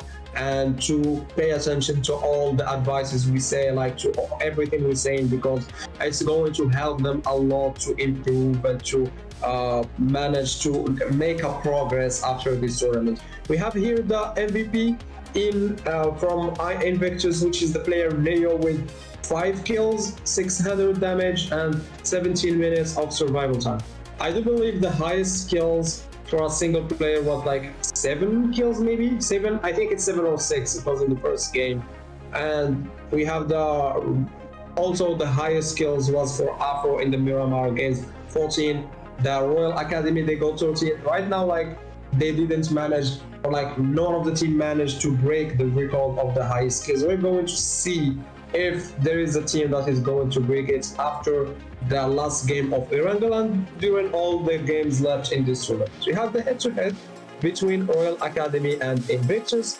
13 kills for 7, 1500 damage for 1200 damage, 10 assists for 5, and 19 minutes survival to 17 minutes, 0 grenade kill to 1 grenade kill. I do believe it's quite normal to have 12 grenade kills, since Sanhok, you do know that compared to the other maps, Sanhok does less futilities, especially in smokes and grenade. Like you can't find a lot of them. For the headshots, we have 2 headshots for every team and 7 knockouts for Royal Academy, and the other hand 6 knockouts for Invictus. Game after game, we do have new names coming and popping up with these high kills points that will keep changing the overall leaderboard. And before going to the overall leaderboard, let's see the top teams of these Sanhok games. And alongside the Royal Academy, we have Invictus with 1200 damage and 7 kills. We have Team Apex with almost 1000 damage and 6 kills, and we have Men of Blood with almost also 1000 damage and 6 eliminations. So these were the top 4 teams of the game, of the Sanhok game. Just a reminder, we do have one more game. It's of course no one else than the Erangel, the mother map, like I think it's the preferred map for almost all the teams. And we have the overall ranking. Overall, Royal Academy managed to get the first place from 0-3, brother, with just 1 point gap. We're talking about between the first place and the second place, it's just 1 point. It's nothing. Like, whoever gets more points in the last game will be the first place for the first day of the WAPL final. In the third place, we have Apex, who were like consistent in the third place since the first game. Like, they have 28 points. Invictus also consistent in the fourth place with 26 points. Afro Esports 25, Men of Blood 18 points, Cyclone Shield 13, Vibe Gaming 13, and Harsh Soldiers 12, Habitual Gaming 12, No Rage Esports 12, Solo Esports 11. Like, Solo Esports is the team that we always see in the fights, but they don't manage to survive enough in the game. Like, they need to learn how to it's not only about the gun skills of the game, like it's also about the rotations, it's also about the survival. Like, the team already have 11 elimination scores but 0 ranking points, like playing 3 games getting 0 ranking points, and the other hand you have 11 eliminations. Like, it means that there is a problem here. There is something that needs to be fixed. I can't hear.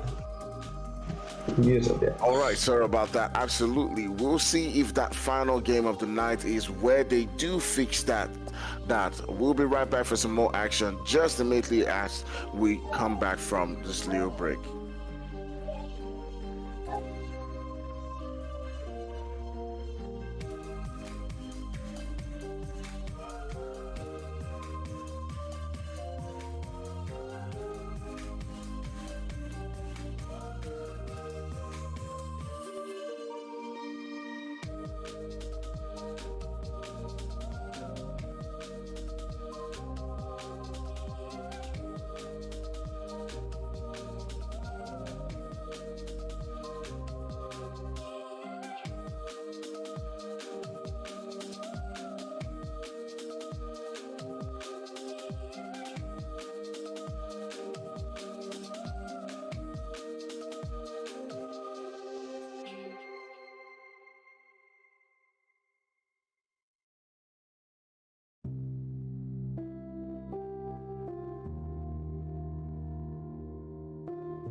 All right, guys, so we're right back for some more action right here. We're moving on to our final map of the night, and I do believe we're going into an Erangel game. What a beautiful night it has been so far, Joy Boy, as you've been introduced to some of those teams within the WAPL. And here's a good thing, I have conversations with a lot of these teams, on a daily basis, and some of them, will be happy to see, someone like you who has had the experience at, the top level within, the African region, saying that, yeah, some of these teams that you've watched have the strategy, the right strategy, the gunpowder, the firepower to be able to do well at that top level. It's all down to them remaining consistent.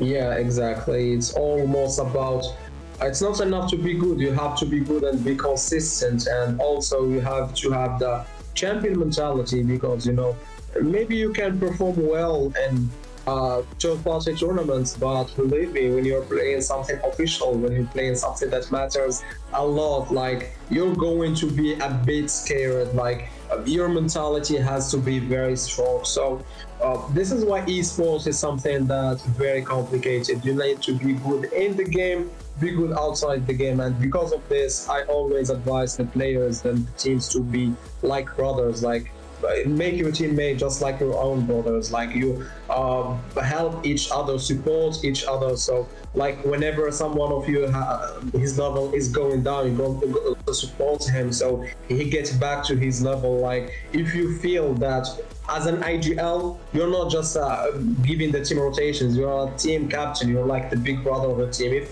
you feel that that's one of your player like is scared, his mentality is weak, you're gonna like help him to improve, help him like get his mentality up and high again.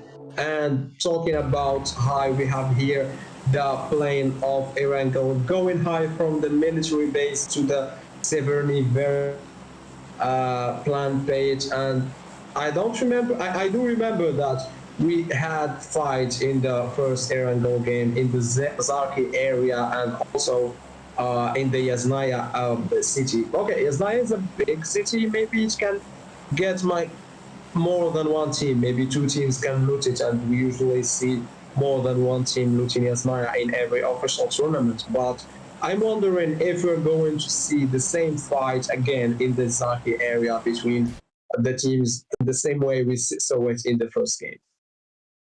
Yeah, absolutely. We will see, how it begins to play out for a lot of these teams right there who are now, vying in for that top spot at the end of the day, because you want to make sure that you're coming in tomorrow having grabbed a lot of points. There are a couple of those teams, who got a bunch of eliminations for themselves, but haven't been able to stamp their foot right here within the lobby. We still see Afro and Citizens moving towards the same direction around that military region, and we've seen some few fights go on between these two. We're curious to see if that is going to be happening again, or maybe the boys from Citizens are going to go all the way towards that region around Meter Power. We will keep an eye on that and see how it continues to build out. Also, the boys from Real Academy, who did get the winner with the chicken dinner in the previous game, now find themselves situated within Pochinki and around the same environment as the boys right there from MOB, sitting down there in military base is 21st century, as we do see them do quite often too. We do also have the boys right there in Severny Habitual, and I do believe it is, I'm not sure who The squad It's a is hot drop fight, Foul yeah. play.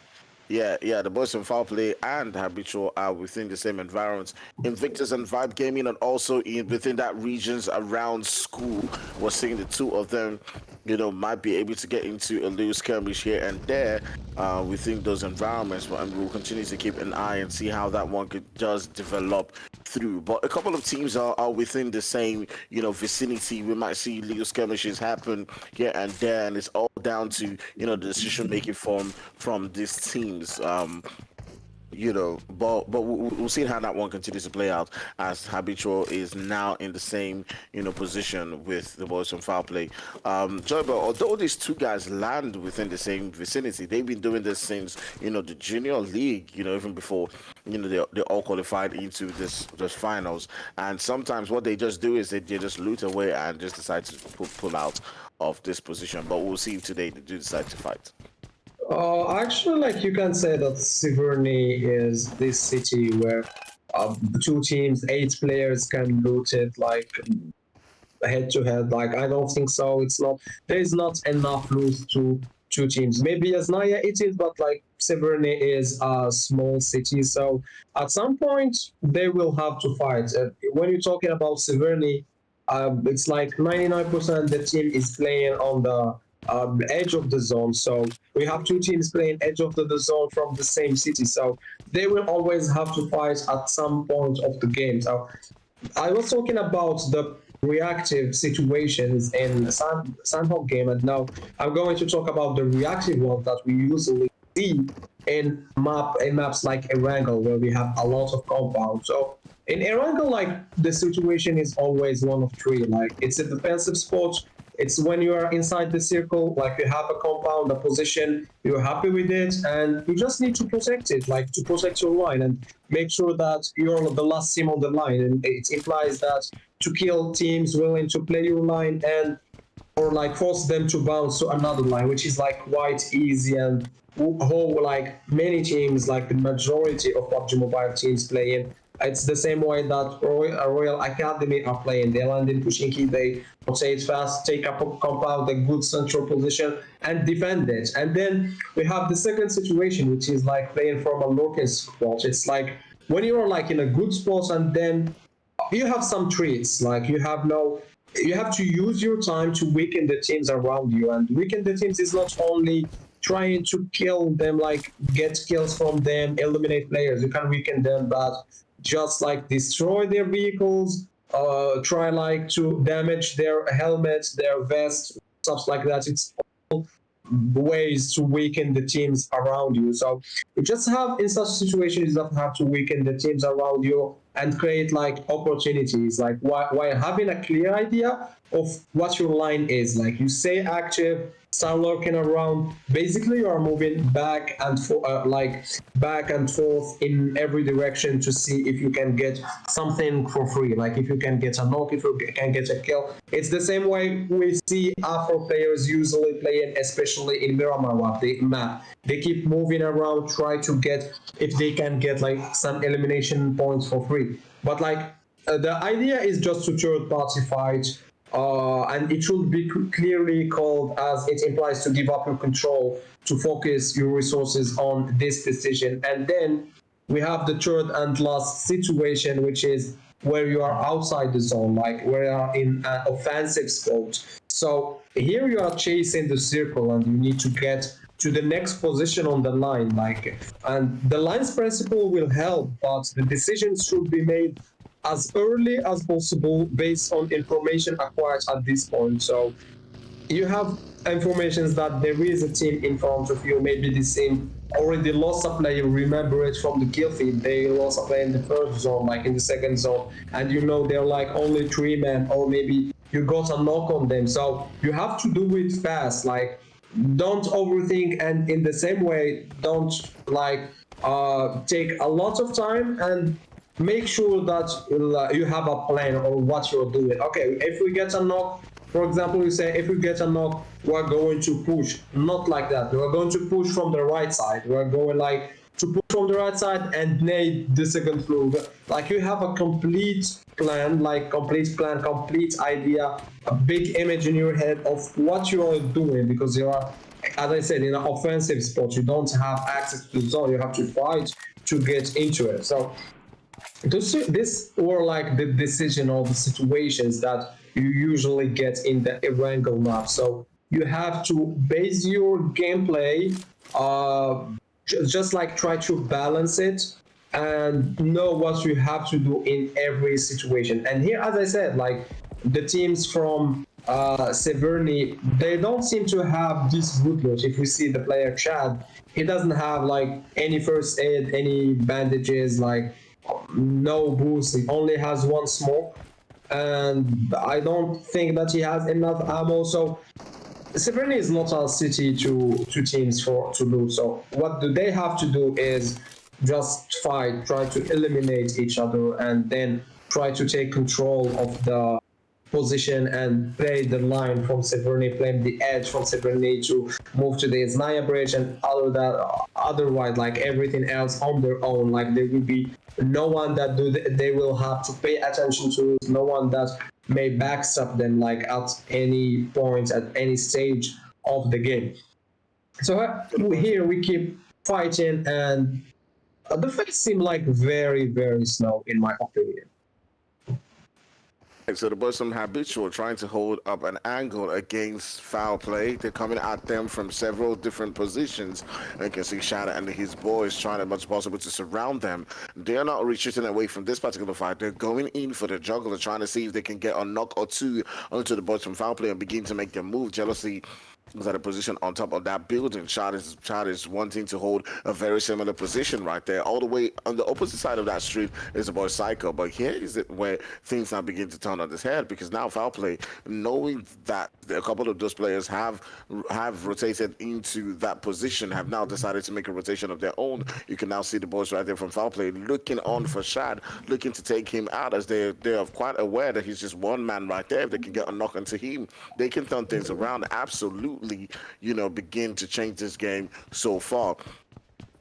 Can Jealousy, who has an angle, who's far away from the position, get a knock onto one of the players right there from Foul Play? We'll see how that one continues to work as we take a look at the zone. We're currently moving into that stage 3 of the zone, and several different teams are beginning to make their rotation. But this fight is continuing all the way right there at Severny. We'll continue to keep an eye and see how that one does develop for those teams. The boys from O3, you can see all the way from that region around Ruins now beginning to make the rotation into that zone.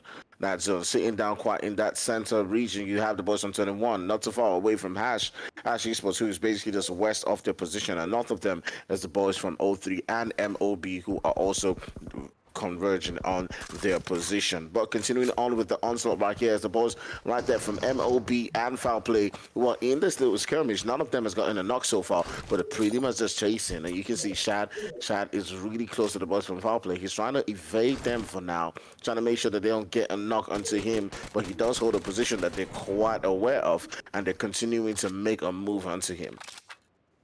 Yeah, we like the fight keep continuing, and then as we see, for example, even the player Psycho doesn't have any first aid, any bandages, and the zone is coming, so it will be a very hard fight for all the teams. I think no one of them managed to get enough utilities, enough healing utilities to take a fight outside the zone. So at some point they will just have two possibilities: just take the fight instantly, immediately, or just like try to leave. But I don't think living will be an easy possibility for at least play team, since they don't seem to have any vehicles. Going back to the game, we have like a central zone, which like it looks easy for most of the teams. There is a lot of playable area. There is a lot of compounds in all the map, like from the ruins to the Pushinki hills, like to the Pushinki city, to Gatka. There is a lot of playable areas, a lot of high ground compounds. So just take a position and wait for the next ship. But in the other hand, we have teams that always refuse to wait, always want to take the fight. And then we're talking about Afro, we're talking about Apex, and we're talking about A3, the top 3 teams in overall ranking for today. They are taking a fight against each other, a fight that will determine who is going to take the first place in the first day of the final of the WAPL And here we have the O3 team that lost the first place to Royal Academy. They are in the second place, and now they lost 3 players, like one of them already finished and 2 knocked. And they look like it's going to be a two-zone game. They look like they're going back to the lobby, and that Invictus will not wait. Yeah, of course, Invictus did not wait and managed to get all the confirmation. So we have O3 Esports in the second place with 1 player left. We have Invictus, and we have Afro Esports, and we have Team Apex with 2 players left. So this fight is going to determine who is going to stay in the overall leaderboard. On the other hand, we have the Team Royal Academy, who is not taking any fight and prefer to go for the zone, prefer to get you say, like, we don't prefer to take early stage fights. We just wanna like stay here, and then in the end zone we go in to get these elimination points and try to win the game. And it seems to be a very good tactics that is 100% working for Royal Academy, and this is why they are in the first place. On the other hand, we keep seeing Afro taking fight after fight, and they managed to get 3 kills already and 2 knocks. And they seem like they're going to end this fight against the CLS. Look at the aggressive, like look at the way they are pushing in a triangle, like from all the angles they are pushing, they are trying to eliminate the solo, but it's not going to be an easy fight for them, since the Rage Esports, Rage Gaming are pushing them, going for a third party. Yeah, Afro Gaming already lose 3 players, and it seems like it's bye-bye for them for this game. So our teams are currently feeling the heart right here, as the boys from Afro Esports are also getting dealt with in this particular lobby. As you can see right there, they do lose a couple of the players. It does down to Coco, who does decide to just get out of that particular region. They got a couple of eliminations to their name, but right there within this vicinity, it's not going to work out for them, as the boys from Rage, you know, do pull up. You do see Manny right there also, you know, laying down, bleeding in this particular one, as he does get sent back into the lobby. So it will be CLS and Afro feeling the hurt in that particular fight and getting, you know, sent backpacking into that lobby. As we continue to look at the zone, it's currently moving all the way into that 4th stage. We do have a couple of teams who are looking still quite strong in this particular one and can hold a very favorable position within Pachinki right there. The boys from Invictus, you know, with a 4-man squad, they've got 3 eliminations to themselves, and they're still looking quite strong in this particular game. No Rage Esports as well. Another team right there sitting down with a full squad and can continue to build upon that. The boys on Hash now turning their sights onto Vibe Gaming. They're pulling up onto this particular vicinity, looking to see if they can get a couple of eliminations. Mummy is currently quite alone in this particular one. They've just got a 2-man squad, but the angle that Daddy has to provide that support for his teammate right there, Mummy, might provide some problems for the boys right there from Vibe. He's got an angle on this hill, and if the boys from Vibe Gaming do not take him out, that will spell to provide some trouble for them. 1 or 2 knocks, and he could even things out quite well for them. Bougie and his teammate have got to find a way to turn things around in this particular one. But can Mummy hold his position right here and take down a couple of players right there, pulling up onto this particular region? They're trying to get up here, but if he can take down 1 or 2 of the players, he can provide his teammate right there some opportunities to come in and provide that support. They're coming in, he's letting loose of his projectiles, he's sending in, you know, the mollies and grenades into that position. But will that be enough? I don't think there is a way he's going to survive. Like, although he has his teammate trying to rescue him, trying like to put pressure on the team against him, just to like give him a chance to maybe retreat, to maybe get out of the compound. But I don't think it's going to be enough. Like, they have all the utilities and they have all the time to eliminate him. We see him trying actually to get out of this compound. You see, like, Vibes, I don't know why it's taking a lot of time for them. I don't know, like, they know that it's only 1 player against them. They don't have just to keep waiting like that. It's 1 player against 4, and there is nothing his teammates can do like to help him. He was like trapped inside the compound, so it was like very easy for them to eliminate him. But they keep waiting. Alright, like, it's not a bad thing, you know. Like, in this tournament we have teams just like Afro, just like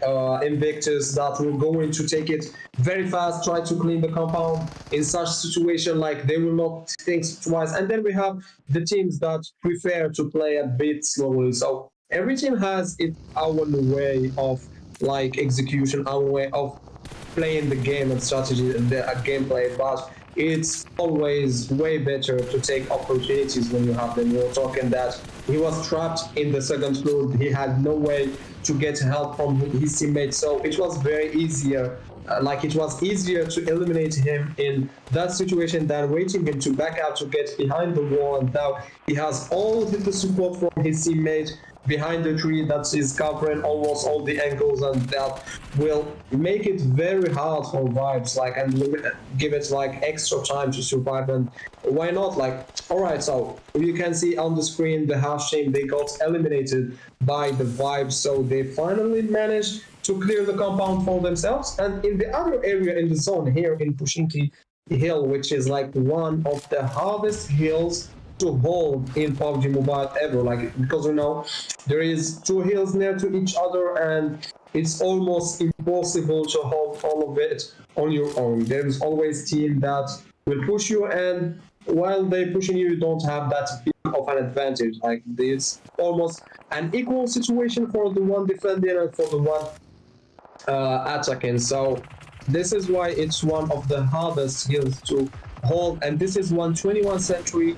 The team that was holding the Pushinki Hill in the first zone didn't manage to save it, and we see them in the kill feed. They got completely eliminated by multiple teams. So we have a very chaotic zone on the Pushinki field. It's kind of close to the zone we saw in the first game. There is not a lot of playable areas. We see players without cars, players playing in an open field, just taking cover in rocks and in trees. Few of them has compounds that will give them a very, very, very big advantage. And in the other hand, we have teams like Invictus that I really, really enjoyed watching playing today. To be honest, I enjoyed watching all the teams, but some ones were very, very special. Talking about Invictus is surely one of them, the team that always take the offense, the team that doesn't want to wait. They want to take all the possible fights, get all the possible kill points. And here we see them executing the team of Royal Academy, the team in the first place. So winning this fight means that Royal Academy are going to lose the first place at certain point to one of the teams behind them. As we remember, the gap between the first and the third, fourth place wasn't too high. So I do believe that we are going to see a new top one at least for after this game. And the boys from Invictus putting in the work right there, as they do get a couple of eliminations onto the boys from Royal Academy and send them back home, leaving the last player with no other option but to get out of that vicinity. We're also seeing the boys from all three brothers getting eliminated, and now we're seeing Citizens now beginning to cook. They're obviously next to the boys from No Rage, as Ludwig is in some trouble right here. He's down to pretty much what is 1 HP, and this nade might just do the necessary work to send him down right there, and it does look that is exactly what's going to happen, as No Rage get taken out of the game in 10th place, courtesy of the boys right there from Citizen. A 7 does put in the work and sends him back down.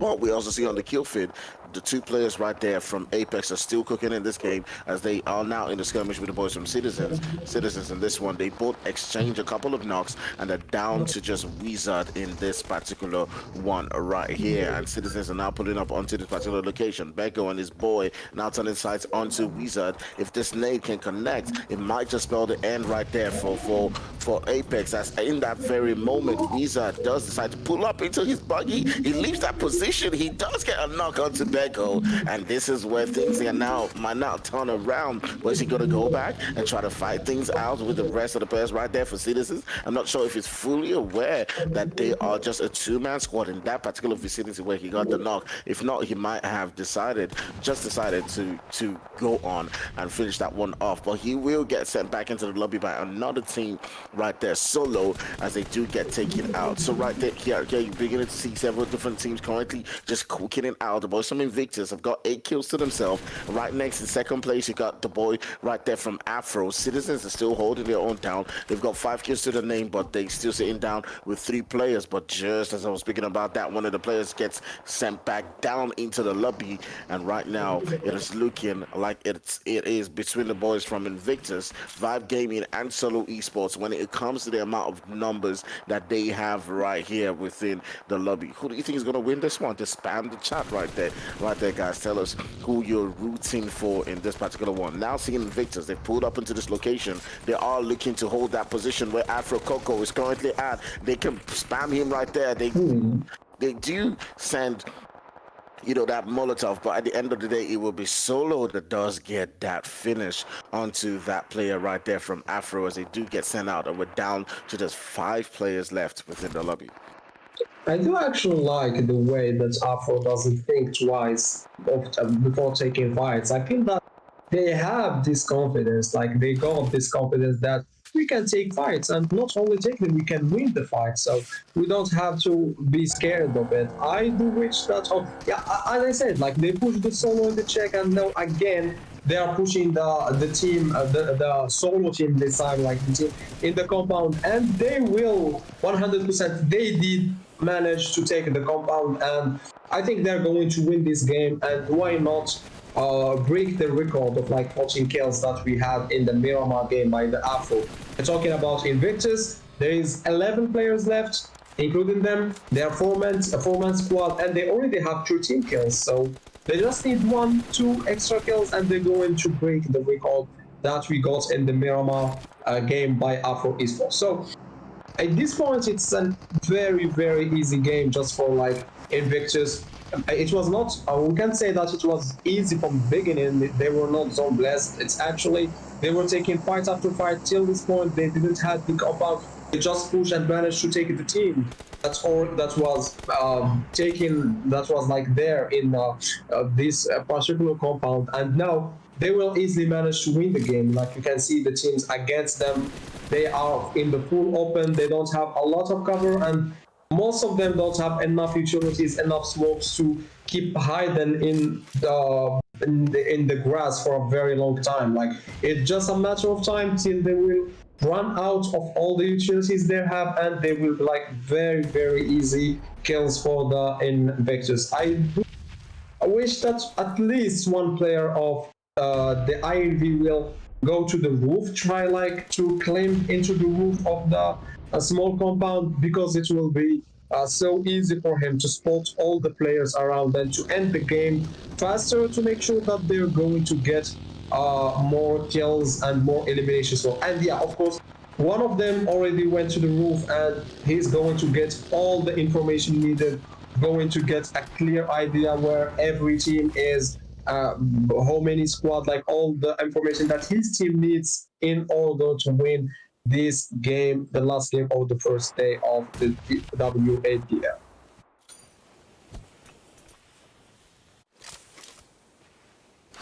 All right, so look at that. The boys from Vibe Gaming trying to scout around and see if they can get some information about Sidizens. But that also does provide the members of the lobby their own position, their own situation as well. And the boys from Sidizens, with that information, have now gotten a knock right there with the nade onto one of the members from Vibe Gaming. That revive come in just in time. Will they be able to get their teammates back up? We'll see how that one actually does go down, with Invictus also coming into the mix, getting on right there with Shekwest pulling onto a more central position, trying to see if he can get you know, his team pulling into that central position within that zone as things now begin to shift. You're also seeing knocks being sent through. Shekwest goes into a central position where the boys from Sidizens are currently at. He does get the knock, sends Gautier down. He does go for that elimination, confirms the point. And right now, I do like the way they are playing like a team. You can see that one player go to the zone, the other one just cover him from behind. One is smoking the angles. But like you see, the two players in the back are trying to nade the Solo on the right side, trying to eliminate him. Invictus is a team that is playing as a team. Like you can say that's playing as a four-man squad, not like everyone playing on himself. They are doing the same thing. They are helping each other in the fight. They are like, I think the team has a very, very good communication in the game. It's very clear from the way they are playing that they are communicating. They are playing like a real army. Like, it's not just a game for us. It's an army. We're in a fight. We're going to communicate, take all the angles, get all the information, share it with each other, and then make a plan, execute the plan. And here we have the INV. They already got 16 kills. Do you think we can get at 20 kills this game? I don't know if we can get this number, like the 2-0 kills. They're already on a 16 kills with 3 players, I think, left. And it seems that it's pretty doable for them. It's very, very doable for them. Just have some work for themselves. If they're going to get themselves more than 20 kills right there, as you do see them getting another elimination. They're currently sitting down with about 17 and basically just cooking out on the lobby so far. They're up against the boys from Vibe Gaming, who are down to the last member that is down to teams. They've also got Fun Arrow to worry about within the lobby right here. It does look like teams will be looking to see if he can get that revive onto his teammate, but the confirmation does come through as that one will not be happening. The boys from Invictus are currently sitting down as favorites right here to clutch this particular game as they're down to a 3v1v1 situation. Fun Arrow can play spoiler in this particular one as he can take out one of the members right there from Invictus, but as he does try to go in for that finish onto teams, he does now get taken out. Providing Invictus with that information does help them seal this game through. They do get themselves 20 kills in this particular one, getting 30 points overall. Look at that immense amount of damage that they have. Providing them with a victory and the winner with a chicken dinner in this final game. Whoa. I was talking before this about the recall. If any team can break it, the 14 kills. They say, oh, 14 kills is quite easy for us. We're going to get 20 kills in the first day. We're going to make it harder and harder for the other teams to break our recall in the remaining games of the final. Like Invictus, 20 kills, 3600 damage. They were cooking in this game. Like, they were just farming everyone left and right, taking fights after fights. We don't have zone, it's not a problem for us. And then we have Neo, which didn't manage to make it to the end zone, but he got more kills and he's the MVP of the game with 7 kills, 12, almost 1200 damage and 21 minutes survival. Like, with only 21 minutes, I do remember he got eliminated maybe in zone 5 or zone 6, and also he managed to get the MVP of the game. He got 7 kills in 25 minutes, which is like a very, very high number. And as we see Invictus, the winners of the first game, 20 kills, 3600 damage, assists, and 26 minutes average survival. We're going to see, I think, the top 4 teams. Yeah, alongside Invictus, we have Sidizens that are coming back. I do remember Axfire was talking about them in the beginning of the tournament. They didn't manage to do well in the first 2 games since they were playing just as 3-man squad, but they came back in the last 2 games and they did put some huge numbers. We did see them many fights in many situations, doing big things, and they managed to get the 2nd place with 5 eliminations at 1300 damage. And here we have the total damage of the teams. Wow, look at the difference between Invictus and everyone else. Just look at the difference. It's almost 3 times higher than all the teams in the lobby. You have many teams with 1000 damage, but when you look to the Invictus damage, just make them we got 1000, we have like 3000. I'm not a 3600 damage one. And we are heading now, I think, to the head-to-head. Yeah, no, to the overall ranking. And we have Invictus in the first place with 56 points. Let's wait a moment. They have 56 points. They just remove all the placement points for Invictus, just leave the kill points, and they will remain in the first place. They have 43 elimination points, 43 kills. If you remove all the red points, Invictus will remain in the first place. Like, this is so perfect, so good. So I do like to watch teams like that. They make the game better to watch for the casters, for the viewers, for everyone. Well played, Invictus. First place, well deserved, 56 points. In the second place, we have Royal Academy, 38 points. 03 Brothers, 36. Afro Esports, 31. Apex 31, Vibe Gaming 24, Men of Blood 21, Fugitives Esports 19, Solo Esports 17, No Rage Esports 17, Habitual Gaming 17, Sidizens that came back in the last game, put some good numbers, they still on 60 points, and Cyclone Shield, Harsh Soldiers, 21st Century, and Fowl in the remaining places. So we see the gap is growing right now. Like we are talking about, I think, 18 points difference between the first and the second place. We're talking about a team that only his skill points are much higher than all the points of all the teams. Like as I said, if you remove all the placement points, they will remain in the first place. So we do have some teams that they do say that, all right, we are all good, but we are better. Like we are pushing big numbers. We are getting 20 kills. Like I do believe that such teams with the needed training, with a good amount of training and like of time dedicated to the game, they can make it to PMPL easily, and they can compete against the PMPL teams easily. Absolutely, absolutely amazing. That definitely is going to be lifting up their spirits, as we do see several of those guys, trying to grab that #1 spot. But at the end of the day, coming out on top is the boys from Invictus. We're sitting with more. I do believe they had 56 points at the end of the day, if my memory does serve me right, but they had 43 kill points. That's the number that was stuck in my head. With the kill points alone, they do still find themselves all the way on top of the entire leaderboard. So what an amazing day with the new point system. Teams are being absolutely aggressive and are going in for every single opportunity they have to continue to get the kills. All right, guys, so we have had an amazing first start. Do apologize for all the technical difficulties we've had. We'll make sure that we can sort them out tomorrow to come back with a lot of action for you guys to focus on. All right, so we still got about 2 days, so catch us same time tomorrow right here, and we'll be back for some more action. For now, we'll be saying goodbye. Make sure you hit that like and hit that subscribe, and we'll catch you guys same time tomorrow. See you then.